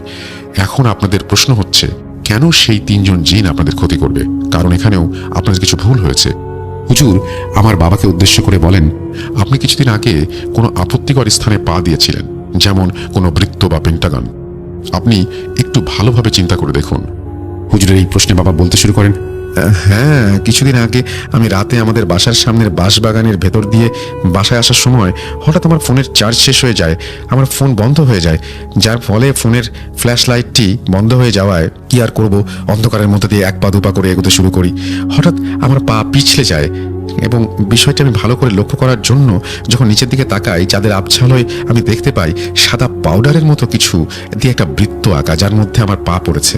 সেই বৃত্তের মধ্যে একটি পাখি মরে পড়ে আছে। সেই পাখির ওপর আমার পা পড়েছে। এটি দেখে আমি তাড়াতাড়ি বাসায় চলে আসি। পরদিন সকালে আমি সেখানে গিয়েছিলাম, কিন্তু কিছু খুঁজে পাইনি। বাবার সব কথা শুনে হুজুর আবার বলতে শুরু করেন, হ্যাঁ, এখানে আপনার একটা ভুল হয়েছে। যে রাতে সেই বৃত্তটি আপনি দেখেছিলেন সেটা কোনো স্বাভাবিক বৃত্ত ছিল না, সেটি কালো জাদুর বৃত্ত ছিল। সেই বৃত্তের মধ্যে আপনার পা পড়ে যাওয়ার কারণে যার ওপর সেই জিনটি মাধ্যমে কালো জাদু করা হয়েছিল সেই জাদুটি নষ্ট হয়ে যায়। এর জন্য সেই 3 জন জিন আপনার ওপর ক্ষিপ্ত হয়ে যায়। এখানে আরেকটি ভুল হয়েছে। সেই ভুলটি করেছো তুমি। হুজুর আমাকে উদ্দেশ্য করে বলেন, তুমি কিছুদিন আগে কোনো কালো বিড়ালকে বিরক্ত করেছিলে। হুজুরের এই প্রশ্ন শুনে আমি আবার অবাক হয়ে যাই। এই বিষয়টি তো আমি কাউকে বলিনি। আমি প্রায় সময় রাতে খাবার খেয়ে ঠিক 10টার সময় বাসা থেকে বের হতাম একটু হাঁটাহাঁটি করার জন্য। এমনি একদিন আমি বাসা থেকে বের হই, আমাদের বাসার সামনের বাগানের ভেতর দিয়ে আসার সময় দেখি একটা কালো বিড়াল বসে আছে ঠিক রাস্তার মাঝামাঝি। আমি বিষয়টি স্বাভাবিকভাবেই নিয়েছিলাম। বিড়ালটিকে পাশ কাটিয়ে চলে যাবার সময় কিছুক্ষণ পরে আমি বাসায় ফিরে এসে দেখি সেই বিড়ালটি নেই। আমি স্বাভাবিকভাবে বাসায় চলে আসি। পরের দিন ঠিক 10টার দিকে আমি আবার বাসা থেকে বের হই। আজও দেখি সেই বিড়ালটি বসে আছে রাস্তায়, কিন্তু সেই বিড়ালটি আমার পথ আগলে বসে আছে। আমি জানি না, আমার কেন যেন মনে হচ্ছিল এটি কোনো স্বাভাবিক বিড়াল না। এই জন্য আমি আমার ফোনটি বের করে বিড়ালটিকে 1 মিনিটের একটা ভিডিও করি। এরপর সেই বিড়ালটি পাশ কাটিয়ে সামনের দিকে চলে যায়। এইবারও ফিরে দেখি সেখানে বিড়ালটি নেই। আমি স্বাভাবিকভাবেই বাসায় ফিরে আসি। বাসায় ফিরে এসে আমি সেই বিড়ালটির ভিডিও দেখি। আমি অবাক হয়ে যাই, কারণ সেই বিড়ালটি প্রায় 1 মিনিটের ভিডিও আমি করেছিলাম, কিন্তু এখন দেখি সেই বিড়ালটির ভিডিও মাত্র কয়েক সেকেন্ড হয়েছে। এই বিষয়টি আমি কোনোভাবে মেনে নিতে পারছিলাম না। আমার স্পষ্ট মনে আছে সেই বিড়ালটি 1 মিনিটের ভিডিও আমি করেছিলাম। যাই হোক, পরের দিন 10টার দিকে বাসা থেকে বের হই। আজকেও দেখি বিড়ালটি সেখানে বসে আছে। আমি 1 পা 2 পা করে বিড়ালটির দিকে এগিয়ে আসতে থাকি। হঠাৎ সেই বিড়ালটি আমার দিকে ঘুরে তাকায় এবং এক অদ্ভুত গড়গড় শব্দ করে আমার দিকে তেড়ে আসতে শুরু করে। আমি অন্যান্য দিনের মতো সেই বিড়ালটির চোখ স্বাভাবিক বিড়ালদের মতোই দেখেছিলাম, কিন্তু আজকে সেই বিড়ালটির চোখ স্বাভাবিক ছিল না। চোখ দুটি ছিল সম্পূর্ণ লাল রঙের। এইসব দেখে আমি সাথে সাথে দৌড়ে বাসায় চলে আসি। এই ঘটনার কিছুদিন পর থেকে আমাদের বাসায় এসব অস্বাভাবিক ঘটনা ঘটতে শুরু করে। হুজুর আমার এসব কথা শুনে বলতে শুরু করেন, তুমি কেন সেই বিড়ালটির ভিডিও করতে গিয়েছিলে? তুমি এই ভুল কেন করলে? এই বিড়ালটি কোনো স্বাভাবিক বিড়াল ছিল না, সেটি সেই 3 জন জিনদের মধ্যে একজন। হ্যাঁ, যাই হোক, আপনাদের এই সমস্যা আল্লাহ তাআলা চাইলে খুব তাড়াতাড়ি ঠিক হয়ে যাবে। ও হ্যাঁ, আমি জাফরানের কালি দিয়ে এই প্লেটটিতে বিভিন্ন আয়াত লিখে দিলাম। এই প্লেটটিতে লেখা আয়াতগুলোর ওপর অল্প অল্প করে পানি ঢেলে দেবেন। দেখবেন লেখাগুলো পানির সাথে মিশে গিয়েছে। সেই পানি এবং যে ডাবটি পরে দিয়েছি, সেই ডাবের পানি আপনাদের রোগীর বাসায় নিয়ে খালি পেটে খাইয়ে দেবেন। এতে করে সেই জিনগুলো ওনাকে আর আসর করতে পারবে না এবং আপনাদের রোগী ধীরে ধীরে স্বাভাবিক হতে শুরু করবে। আর হ্যাঁ, রোগী যেন কোনোভাবেই বাসার উঠোনে না যায়। ওই জিনরা আপনাদের ঘরে প্রবেশ করতে পারবে না। এর জন্য ওরা আপনাদের রোগীকে বিভিন্নভাবে বাসার বাইরে নিয়ে আসার জন্য মায়াজাল সৃষ্টি করবে। বাসার উঠোনে গেলে রোগীকে আর সুস্থ করা যাবে না। এই বলে হুজুর তার কথা শেষ করেন। এরপর আমি আর বাবা বাসায় চলে আসি। হুজুরের কথা মতো মাকে পানি খাইয়ে দেই। সারাদিন আর কোনো সমস্যা না হলেও আসরের নামাজের পর হঠাৎ একটি অদ্ভুত সমস্যা শুরু হয়। আমি এবং মা বিছানায় বসেছিলাম। হঠাৎ করে মা বলে ওঠেন, তোর মামা কবে আসলো? তোর মামা এসেছে, তোরা আমাকে জানালিও না? মা, তো এসব কি বলছো? মামা এখানে কোত্থেকে আসবে? মামা বাংলাদেশে আসেনি, মামা তো ইন্ডিয়া। দেখ দেখ, তুই মিথ্যা বলবি না। ওই যে উঠোনের গাছের পাশে তোর মামা দাঁড়িয়ে আছে, ও আমাকে ডাকছে, কিন্তু ভিতরে আসছে না কেন? এই বলে মা বিছানা থেকে উঠে বাড়ি যেতে শুরু করে। মার এরকম আচরণ দেখে আমার আর বুঝতে বাকি রইল না কি হয়েছে। সেই শয়তানগুলো বাসায় প্রবেশ করতে না পারায় মায়াজাল তৈরি করেছে। এইভাবে বাইরে ডাকছে মাকে। আমি 1 সেকেন্ড দেরি না করে মামাকে ভিডিও কল দিয়ে মাকে দেখাই। বুঝতে পারেন মা কি ঘটেছে। এরপর হুজুরের কথা মতো মাগরিবের নামাজের পর তার সাথে করে একটা পলিথিনে কিছু একটা নিয়ে আমাদের বাসায় আসেন। বাসায় এসে তিনি মার সাথে প্রথমে বিভিন্ন কথা বলেন।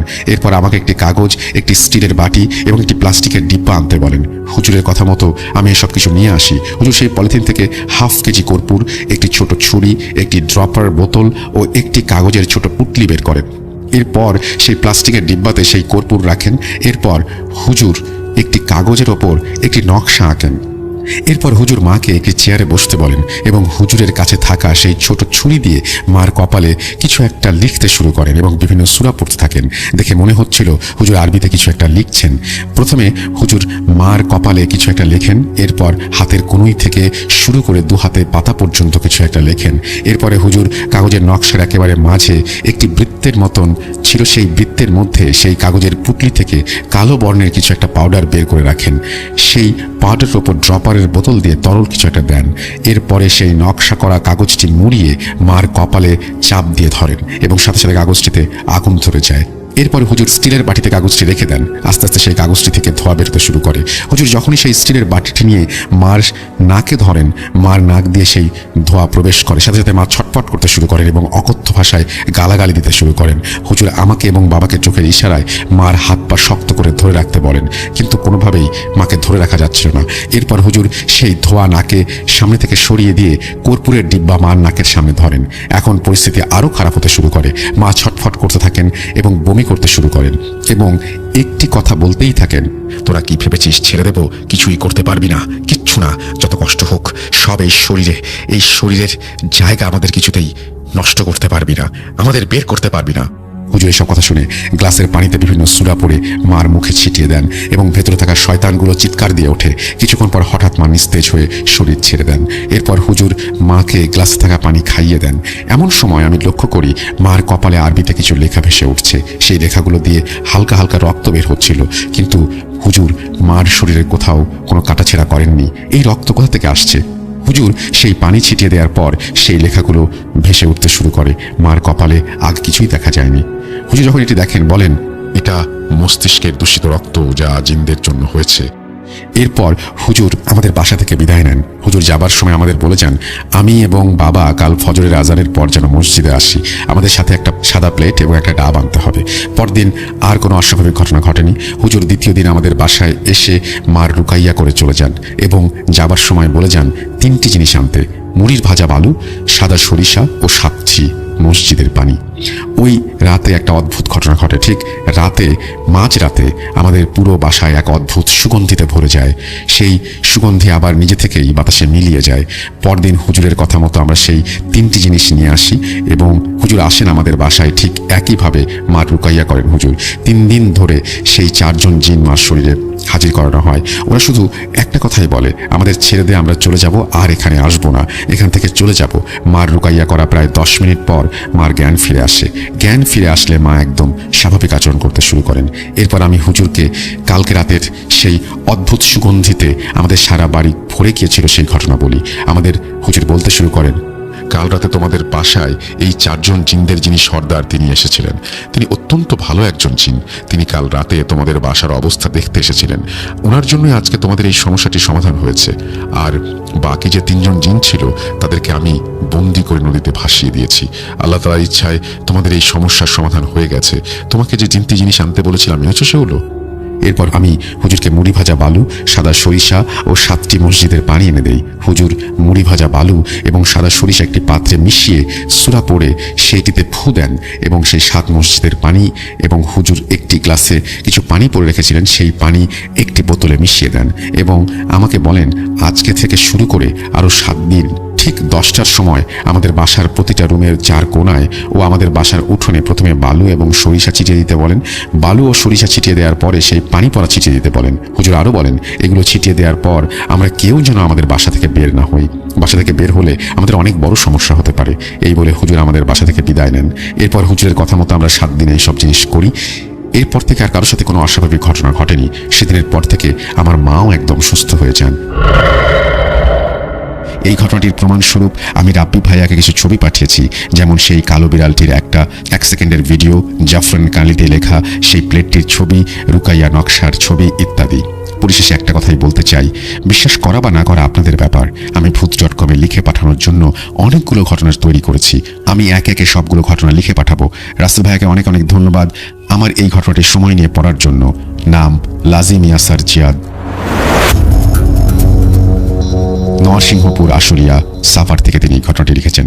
থ্যাংক ইউ ভেরি মাচ লাজিম ইয়াসার জিয়াদ আপনাকে, এবং আশা করি আপনাদের এই ঘটনাটি সবার ভালো লেগেছে। এবং আমরা গত সপ্তাহের মতো আজকেও তার একটি ঘটনা পড়ে শোনালাম আপনাদেরকে। আশা করছি আপনারা এই ঘটনাটি উপভোগ করেছেন। যদি আপনাদের এতটুকু ভালো লাগে তাহলে আমাদেরও ভালো লাগবে। আর যাই হোক, আমরা কথা না বাড়িয়ে পরবর্তী ঘটনায় যেতে চাই। আশা করছি আমাদের এই ঘটনাগুলো আপনাদের আজকে ভালো লাগছে। যদি ভালো লাগে আমাদেরকে ইমেল করে জানাবেন, আমাদেরকে ফেসবুকে নক করবেন এবং জানাবেন যে কেমন লাগছে ঘটনা। আমরা ভূত.com নিয়ে সবসময় আপনাদের সাথেই আছি, সাথেই থাকবো। আমরা চলে যাব আমাদের পরবর্তী ঘটনায়।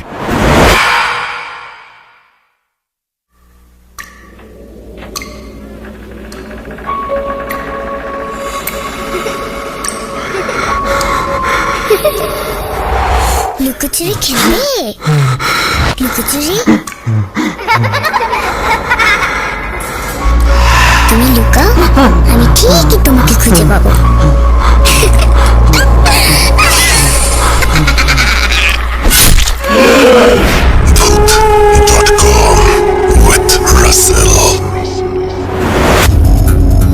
Welcome back. আপনাদের সবাইকে স্বাগত জানাচ্ছি ভূত.com-এর পক্ষ থেকে। আশা করছি যে শেষের ঘটনাটি আপনাদের ভালোই লেগেছে। যদি ভালো লাগে তাহলে অবশ্যই আমাদেরকে জানাবেন, যদি ভালো না লাগে সেটাও আমাদেরকে জানাবেন।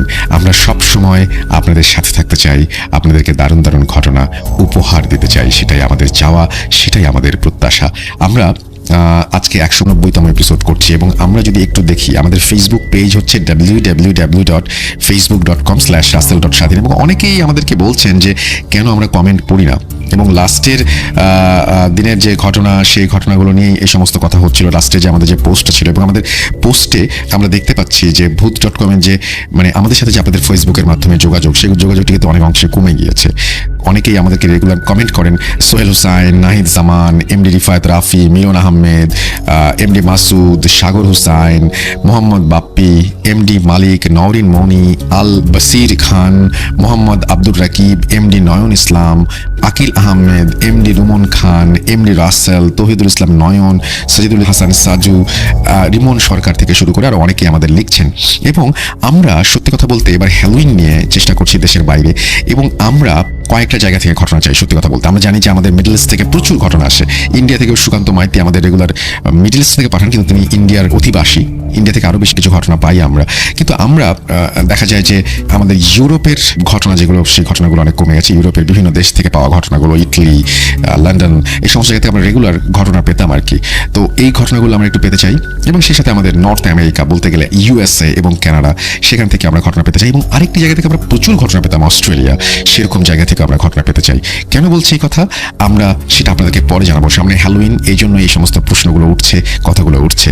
চলুন আমরা চলে যাই আমাদের অডিও ক্লিপে। আশা করছি আমাদের এই অডিও ক্লিপটি আপনাদের ভালো লাগবে। কথা না বাড়িয়ে অডিও ক্লিপে চলে যাচ্ছি।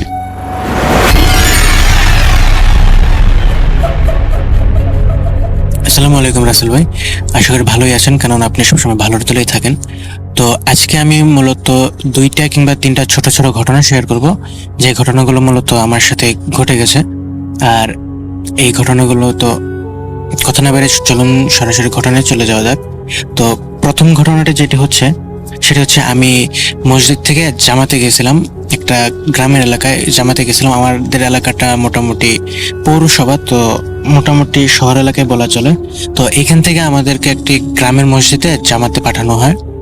এই মসজিদটিতে আমি যাই। তো ঘটনাটি ঘটে মূলত রাত্রের বেলা। তো রাত্রের বেলা জামাতে যখন খাওয়া দাওয়া শেষ হয়, সবাই খাওয়া দাওয়া শেষ করে বাথরুমে যাওয়ার প্রয়োজন পড়ে। তো রাত্রেবেলা খাওয়া দাওয়া শেষ করে সবাই বাথরুমে যায়, তো আমিও সবার সাথে সাথে বাথরুমে যাই।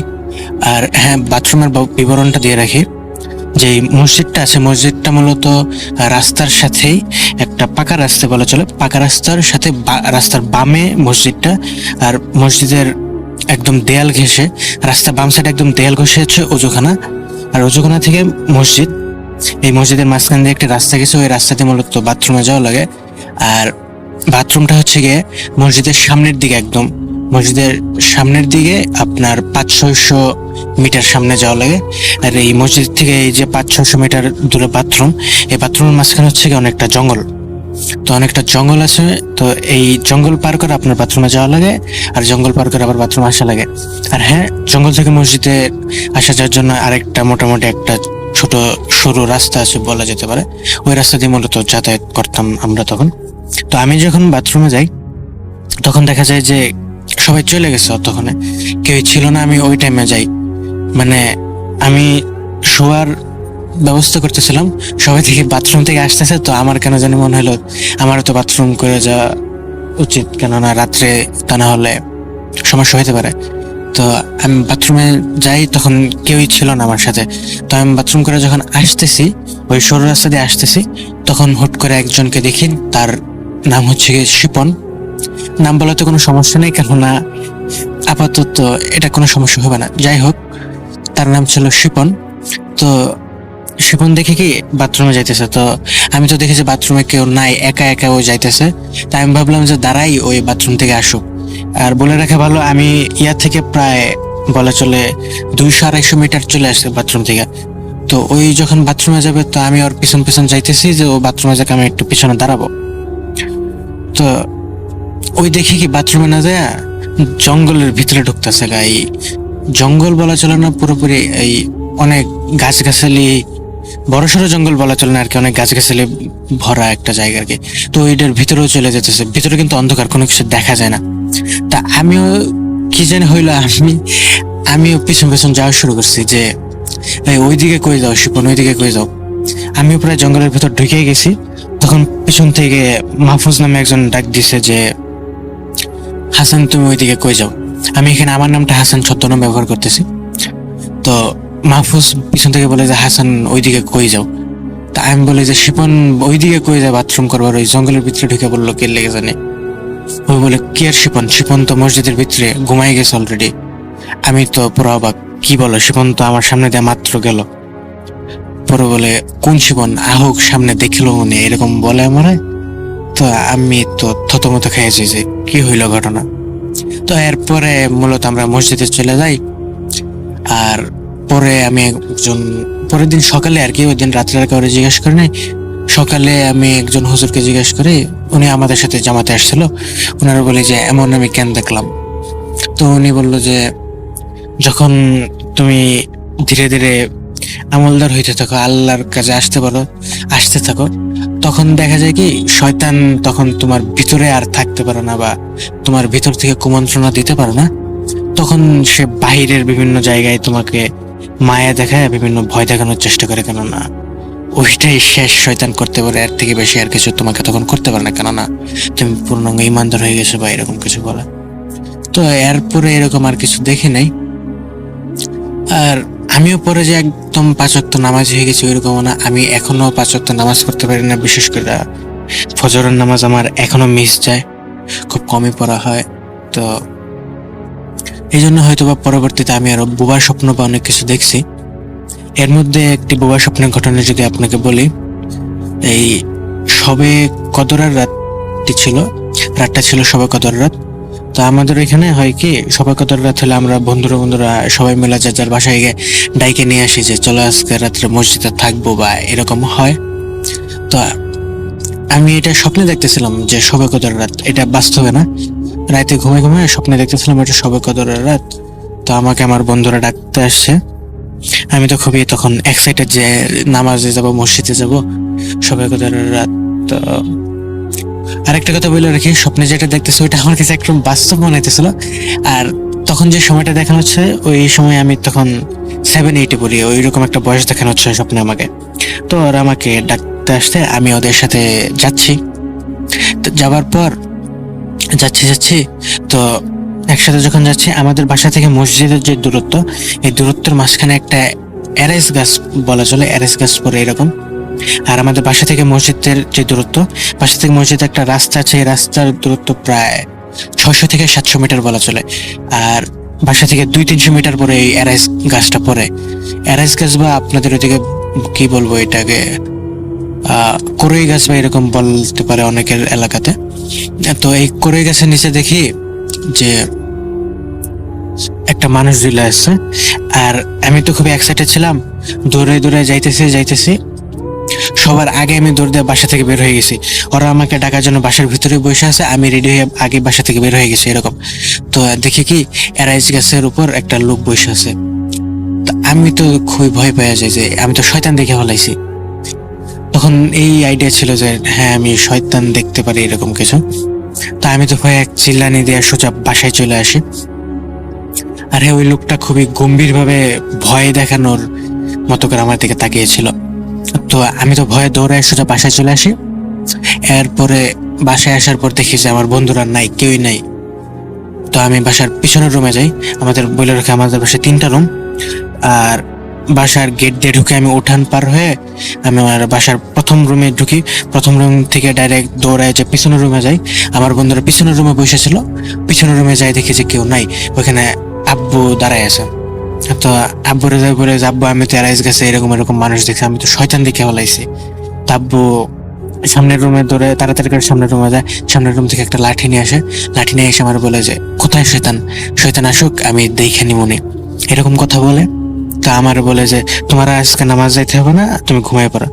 তা আমি কেমনে জানি পাঞ্জাবি খুইলা টুপি খুইলা সোজা আমি ঘুমাই গেলাম। তো শুয়ে গেছি, আব্বা আমার সাইডে দাঁড়ায় আছে। তো শুয়ে থাকতে আমার হুট করে মনে পড়লো ওই যদি শয়তান হয় তো হুট করে ও আমার ভিতর ঢুকে যে আমার কিছু করতে পারে, বুবাই ধরে এরকম শয়তানের আমি শুনছিলাম। তো এইটা চিন্তা করতে যতটা না সময় লাগছে, সাথে সাথে আমার বুকের মধ্যে ওই জিনিসটা চাপ দিয়ে ধরছে তত তাড়াতাড়ি। তা আমি তারপর নাড়াচাড়া করতে পারতেছি না, কথা বলতে পারতেছি না। তা আমি এরকম করতে তো হুট করে আমার জ্ঞান আসলো যে আমি তো ঘুমায় আছি। আমি কোনো রকমে চোখটা তাকাইতে পারলে হয়তো ঘুমটা আমার ভাঙা যাবে। তো ভাই রাসেল ভাই, আমি কি বলবো, আমি এত চেষ্টা করতেছি জাগার, আমি জানতেছি যে আমি স্বপ্নের ভিতরে আছে, আমার ঘুমাই আছে, আমি চাইলে ঘুম থেকে উঠে পড়তে পারবো। এরকম অনেক টাইম হয় যে হ্যাঁ আমি বুঝতেছি ঘুমাই আছি, তো আমি চাইলে ঘুম থেকে উঠে পড়তে পারবো, কিন্তু এরকমটা হইতেছে না রাসেল ভাই। আমি এত জাগার চেষ্টা করতেছি, মনে হইতেছে আমার চোখের ভিতর দুইটা পাথর ঝুলাই দেওয়া হয়েছে, চোখের ভিতর সুই দিয়া দুইটা পাথর ঝুলাই দেওয়া হয়েছে, আমি সেই পাথরের জন্য তাকাইতে পারতেছি না। তো অনেক কষ্টে কষ্টে তারপর আমি কালেমা পড়া শুরু করলাম, আল্লাহু আকবার বলা শুরু করলাম, যা যা নিজের ভিতর আসে এসব কিছু বলতে শুরু করলাম। তো এরকম বলতে বলতে শেষে যায় একটা সময় গিয়ে আমি তাকাইতে পারি, তারপর দেখি যে না আমি শুয়ে আছি। তো ঘুমটা ভেঙে যায় আর কি, স্বপ্নটা ভেঙে যায়। তো এরপরে দেখা যায় যে আমি হাত পা নাড়াইতে পারতেছিলাম না। তো এরপরেও আল্লাহ আল্লাহ করতে করতে আল্লাহর রহমতে হাত ধীরে ধীরে নাড়াইতে পারি আর উঠে পড়তে পারি। তো ওইটা দেখে যে সকাল 6টার মতো বাজে, আম্মু রান্না করতেছে। তো এরপর সবকিছু ছিল স্বাভাবিক। তো এই দুইটা ঘটনাই ছিল আজকে রাসেল ভাই। এছাড়াও এই আপনার ভূতভেমে কিছু ঘটনা আছে যেগুলো জামালপুরের এরাইস গাছ কেন্দ্রিক একটা বলেছিল, জামালপুরের কালীবাড়ির একটা বটগাছ নিয়ে একটা ঘটনা ছিল। এরকম আমার কাছে ওই বটগাছ নিয়ে কিছু ঘটনা আছে, সময় পেলে ওই ঘটনা নিয়ে আমি পাঠাবো। আমার বাসাটা হচ্ছে, বলে রাখি, আমার বাসাটা হচ্ছে ময়মনসিংহের কোনো একটা উপজেলা। তো আমার গ্রামের বাড়ি বা খালার বাড়ি, গ্রামের বাড়ি খালার বাড়ি প্রায় সকলের বাড়ি ওই জামালপুরের ওই এলাকাতে। তো জামালপুরের যে কালীবাড়ির জায়গাটা বলা হচ্ছে, কালীবাড়ি থেকে একটু দূরে রানাগাছা নামের একটা এলাকা আছে, ওই এলাকায় হচ্ছে আমার খালার বাড়ি। তো ওই খালার বাড়ি থাকার সুবাদে ওই কালীবাড়ির বটগাছ নিয়ে অনেক ঘটনা আমার জানা আছে। তো সময় সুযোগ পেলে ওই ঘটনাগুলো পাঠাবো। আর এই ঘটনাগুলো ভালো লাগলে অবশ্যই শেয়ার করবেন ভূত.com-এ। তো এই ছিল আজকের ঘটনা। সবাই ভালো থাকবেন। আসসালামু আলাইকুম।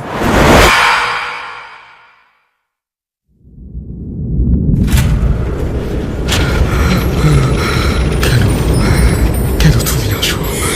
আমি শুধু তোমার সাথেই থাকতে চাই। কিভাবে সম্ভব? মৃতদের এই পৃথিবীতে থাকতে নেই। তুমি তুমি চলে যাও প্লিজ, চলে যাও। সবটাই কি ইলুশন, নাকি অন্য জগতের কেউ কখনো হাজির হয়ে যায় চোখের পলকে? ভূত.com with Russell। ওয়েলকাম ব্যাক, আপনাদের সবাইকে আরো একবার স্বাগত জানাচ্ছি। আমি রাসেল। চলছে 190তম এপিসোড, এবং এই যে এত দূর পর্যন্ত আমরা আসলাম তা সম্ভব হয়েছে শুধুমাত্র আপনাদের জন্যই, কারণ আপনারা ঘটনা পাঠিয়েছেন বলে আমরা সামনের দিকে এগিয়ে যেতে পারছি, এবং আমরা আরো সামনে এগিয়ে যেতে চাই যদি আপনারা এইভাবেই ঘটনা পাঠান আমাদেরকে। এবং আমাদের মডারেটররা রয়েছেন সবসময়, আপনারা আমাদের পেজ ভিজিট করুন, সেখানে যে কোনো প্রশ্নের কথা জানালে আপনারা সেই প্রশ্নের উত্তর পেয়ে যাবেন। স্বাধীন কর্তৃপক্ষকেও আপনারা, স্বাধীনের যে পেজ রয়েছে সেখানে আপনারা কমেন্ট করে জানতে পারেন, বিভিন্ন প্রশ্ন করতে পারেন, তারাও আপনাদের প্রশ্নের উত্তর দেবে। এবং ইনবক্সে তারা অনেক বেশি অ্যাক্টিভ, তারা আপনাদেরকে সবসময় পরামর্শ দেয়, বিভিন্ন ব্যাপারের সমাধানও দেয়। সুতরাং আপনাদের কোনো প্রশ্ন থাকলে আপনারা অবশ্যই যোগাযোগ করবেন, সে বিষয়ে কোনো সন্দেহ নেই। আমরা এখন কথা না বাড়িয়ে চলে যাব আমাদের পরবর্তী ঘটনায়। চলুন শুনে আসি।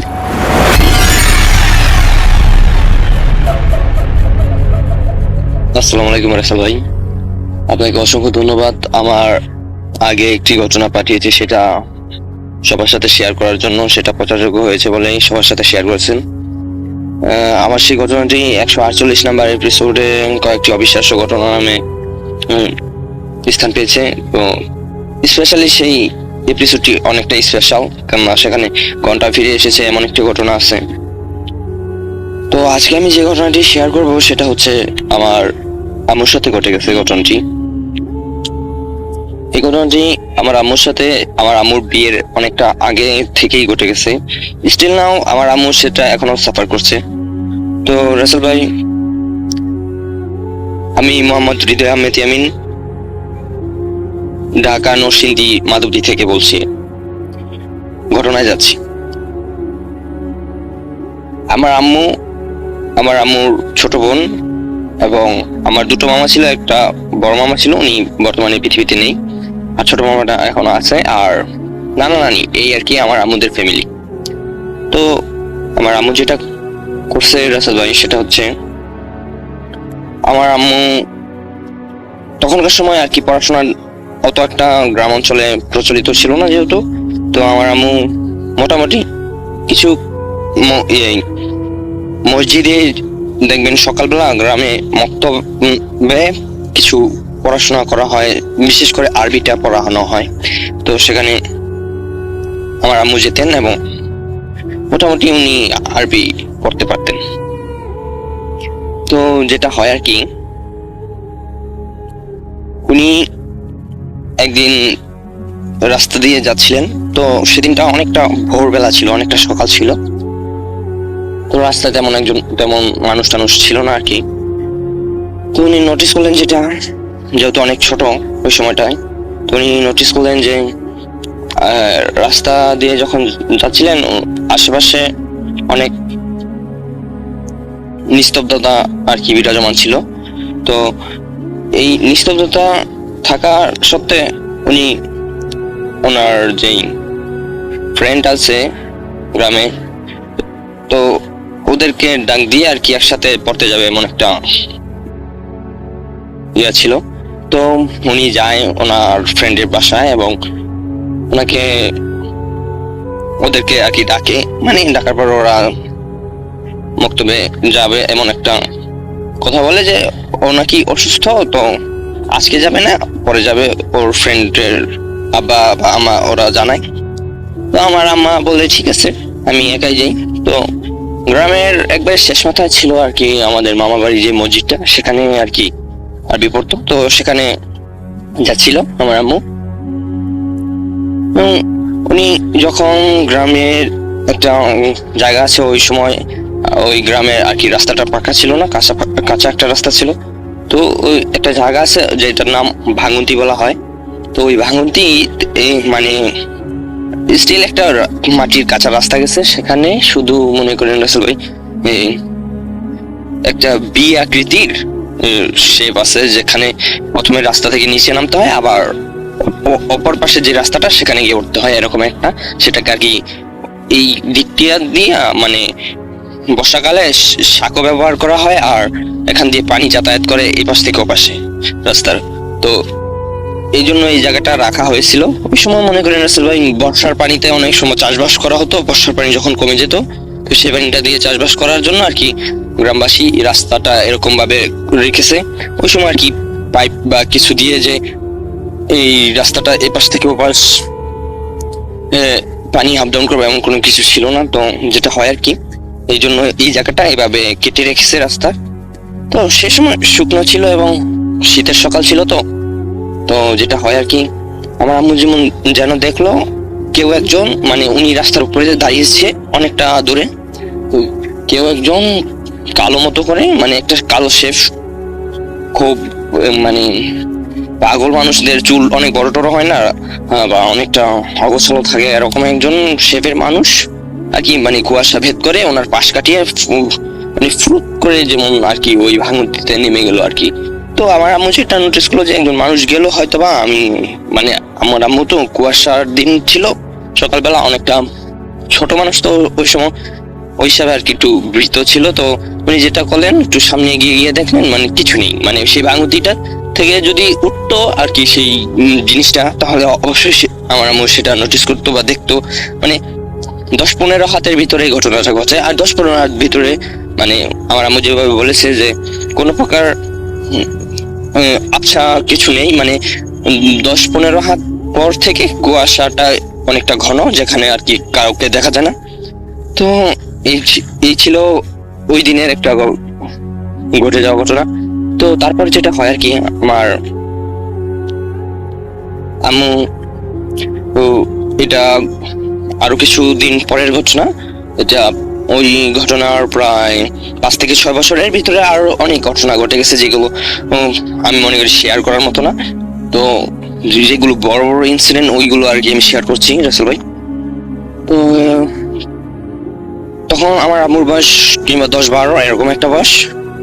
আর প্রথম যে ঘটনাটা ঘটেছে সেটা 7 বা 8 বছর বয়সের সময়। তো এরপরে যখন আমার আম্মু 10-12 বছর বয়স, তখন আমার আম্মু আমাদের মামা বাড়িতে যে উঠানটা আছিল, সেই উঠানটা আর কি ঝাড় দিচ্ছিল। তো উঠানটা ঝাড় দেওয়ার সময় আমার মামা বাড়িতে, আমি এর আগেও বলেছিলাম যে মেহেদি গাছ আর সুপারি গাছের একটা সাইডে আর কি, মানে আমাদের মামা বাড়ির পূব সাইডে মেহেদি এবং সুপারি গাছ আছে, মানে সুপারি গাছের বাগানের মতো আর কি। তো সেখানে যেটা হয়, আমার আম্মু ঝাড় দিয়ে ওই পূব দিকের সেই মেহে দিয়ে এবং সুপারি গাছের বাগানের দিকে আর কি সেই ঝাড়ের ময়লাগুলো ফেলে। তো সেখানে আমার আম্মু ঝাড়ের ময়লাগুলো ফেলছিল, আর একটা সময় আমার আম্মু যেটা দেখলো, মানে গাছ থেকে অনেক পরিমাণ সুপারি পড়ছে, কোনো বাতাস নেই, কোনো কিছু নেই।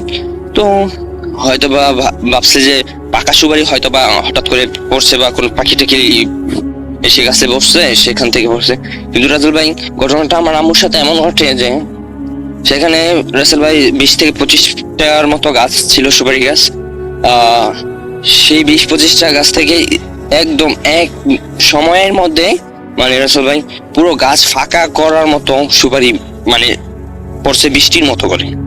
তো যেটা হয় আর কি, আমার আম্মু এই ঘটনার পর অনেকটা ভয় পেয়ে যায় এবং উনি ঝাড় দেওয়ার যেই ঝাড়ু ওখানে ফেলে রেখে উনি দৌড়ে ঘরে চলে আসে এবং আমার নানা নানিকে এই ব্যাপারে আশ্বস্ত করে এবং ওনারা আসার পর খেয়াল করে এবং দেখে সেখানে কোনো প্রকার সুপারি নেই, কিন্তু আমার আম্মু দেখছিল যে অনেক সুপারি নিচে পড়ছে এবং কিছু কিছু সুপারি আমার আম্মুর শরীরে এসে পড়তেছে, এরকম একটা অবস্থা। তো এইভাবে এই ঘটনাটা শেষ হয়ে যায়। তারপর যেটা হয় আর কি রাসেল ভাই, এই ঘটনাগুলো পর্যায়ক্রমে ঘটছিল একটা কারণে।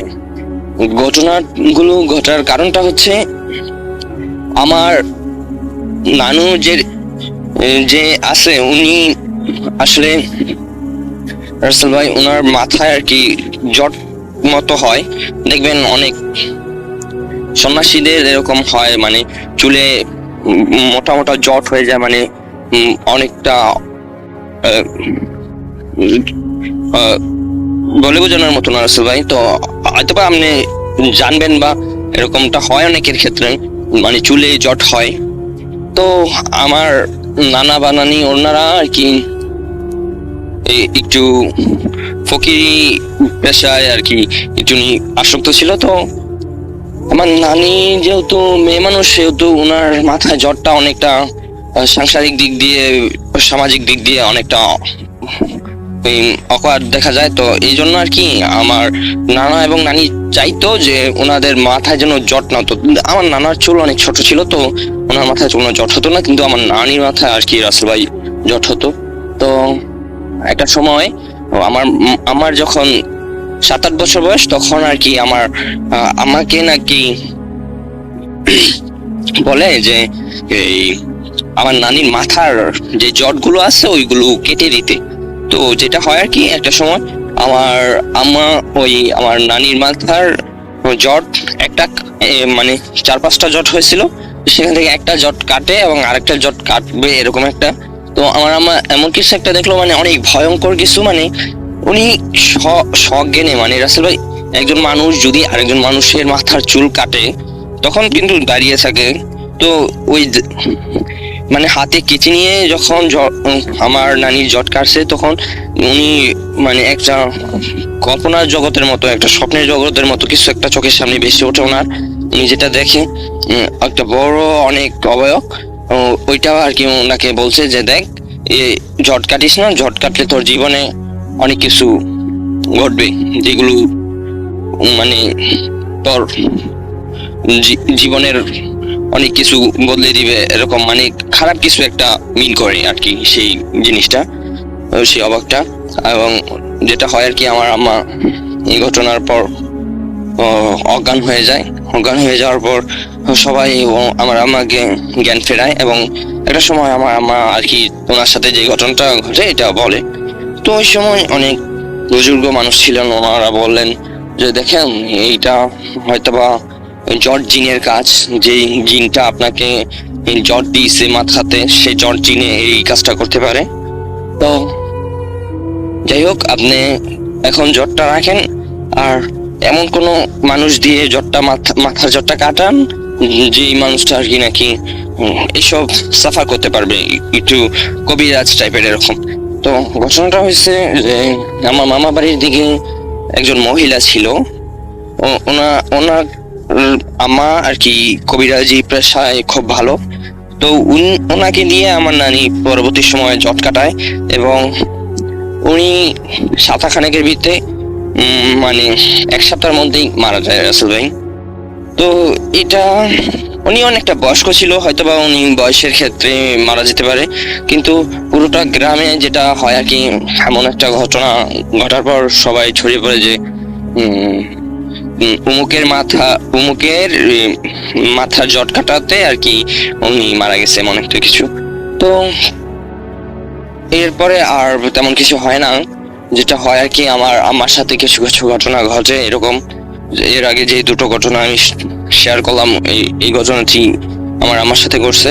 তো আরো একদিন যেটা হয় আর কি, দুপুরবেলা আমার আম্মা পুকুর পাড়ে বসে বসে কাপড় কাচ্ছিল। তো গ্রামের পুকুরটা সাধারণত আপনারা রাসেল ভাই অনেক ক্ষেত্রে পাকা পুকুর ঘাট হয় এবং কাঁচা পুকুর ঘাট হয়।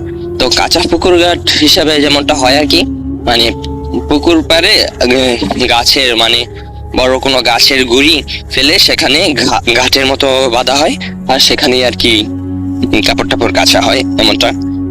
তো আমাদের মামা বাড়ির সেই পাকা পুকুর পাড় ছিল না, কাঁচা পুকুর ঘাট ছিল। তো সেখানে আমার আম্মু কাপড় কাচ্ছিল। তো বেলা তখন একদম ভর দুপুর হবে এমনটা আমার আম্মু বলেছে। তো ভর দুপুর বেলা উনি বসে বসে কাপড় কাচ্ছিল।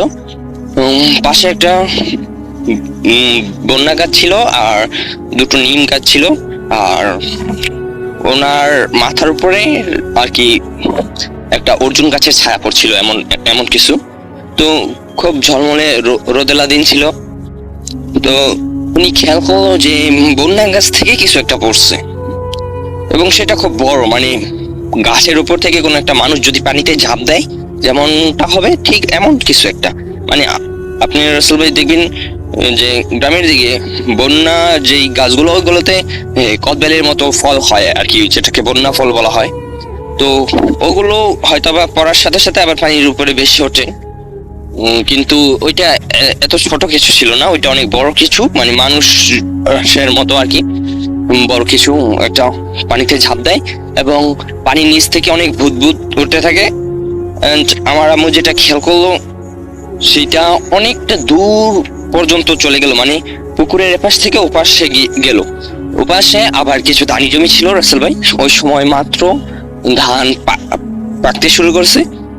তো ওই পুকুরের সাথে যে ধানি জমি আর ওই ধানি জমি আর পুকুরের মাঝামাঝি যেই গ্যাপটা আছে, ওই জায়গাতে কিছু বড় বড় আগাছার মতো হয়েছে আর কি ওই পাশটাতে, যেহেতু ওই পাশটাতে মানুষ ব্যবহার করে না তেমন একটা। তো ওই আগাছাগুলো যেন কোনো কিছু এলোমেলো করে রাসেল ভাই, এলোমেলো করে মানে আমার আম্মু পুকুরটা এত বড় ছিল না, যে পুকুরটা মেবি 30 থেকে 35 হাতের মতো বড় একটা পুকুর ছিল। মানে আমার আম্মু যে পাশে আছে ওই পাশ থেকে আরেক পাশ পর্যন্ত 30 থেকে 35 হাত এরকম একটা ডিস্টেন্স হবে। তো যেটা হয় আর কি, আমার আম্মু দেখলো যে কোনো কিছু একটা এলোমেলো করে বাতাসের মতো, মানে প্রথমে পুকুরের থেকে যেই ধানি জমি পর্যন্ত আগাছাগুলো সেগুলো এলোমেলো করে চলে যাচ্ছে, এবং ধান খেতের যেই ধানগুলো আছে ওগুলোকে অনেকটা এলোমেলো করে একবারে ঝড়ের মতো করে আর কি অনেকটা দূরে চলে যাচ্ছে। এই জিনিসটা আমার আম্মু দেখে।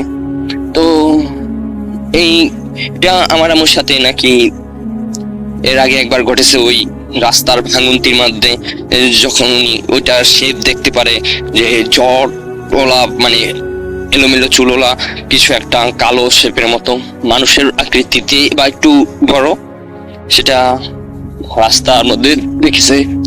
তো এরপরে আর কি যেটা হয় রাসেল ভাই, এই ঘটনাটা পর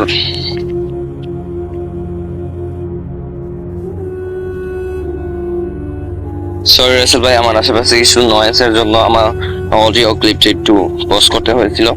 তো তারপর এই ঘটনাগুলো ঘটার কারণে আর কি এই আমার আম্মুকে আর কি আমার নানা এবং নানি একজন ভালো আলেমের কাছে দেখায়, এবং সে আলেম বলে, দেখেন আপনার মাথার যেই জটটা ছিল সেই জটটা কাটার কারণেই ওনার পেছনে এই জট জিনটা আর কি ভর করে। তো এটা কখনো ছাড়বে নাকি সেটা আমি জানি না, মানে ওই বুজুর্গ যেটা আলেম যেটা বলে আর কি, যে দেখেন, আমার দ্বারা সম্ভব না, কিংবা আপনারা আরো বড় কারো কাছে দেখাতে পারেন, কোনো সমস্যা নেই, কিন্তু আমি এটা পারবো না। আর আমি যতটুকু সাধ্যমতো চেষ্টা করার অতটুকু করছি।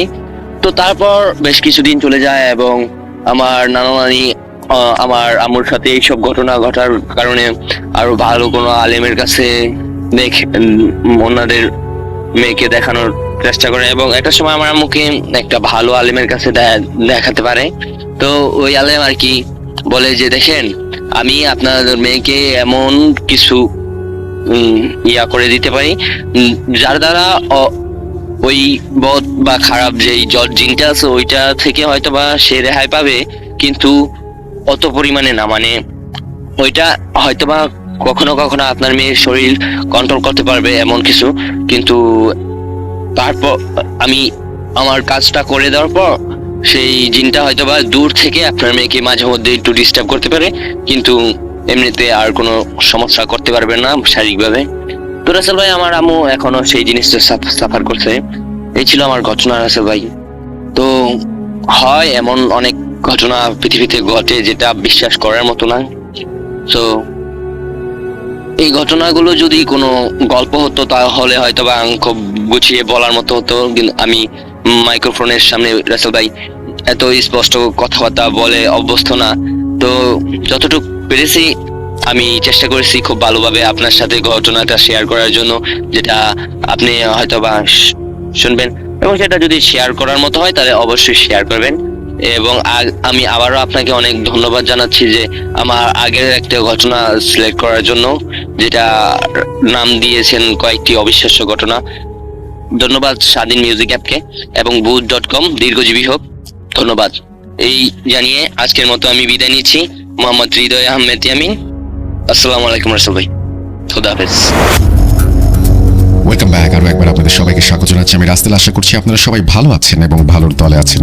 আমিও ভালো আছি এবং ভালোর দলে আছি। আর এই মুহূর্তে আমি আপনাদের যেটা জানাতে চাই সেটা হচ্ছে যে আমরা আমাদের শোয়ের আজকের শেষ প্রান্তে চলে এসেছি, এবং এতক্ষণ পর্যন্ত আপনারা যে আমার সঙ্গে ছিলেন সেই জন্য আপনাদেরকে অসংখ্য ধন্যবাদ জানাচ্ছি, এবং আশা করছি আগামীতেও আপনাদের জন্য দারুণ একটা এপিসোড নিয়ে ফিরে আসবো। সেই জন্য আপনাদের ঘটনা পাঠাতে হবে, আর আপনারা আমাদেরকে আবারও একবার জানাবেন। আছে যে প্রথমে আমরা যেটা ইমেল শুরু করেছিলাম যে আমরা জিয়াদের ঘটনা শোনালাম, জিয়াদের আরও ঘটনা আপনারা শুনতে চান কিনা, কারণ জিয়াদ চমৎকার লিখছেন এবং আমি খুবই খুশি জিয়াদের উপর। এবং রাব্বি, আপনাকে ধন্যবাদ অনেক জিয়াদের সাথে রেগুলার কমিউনিকেট করার জন্য এবং তার সাথে যোগাযোগ করার জন্য। Thank you very much.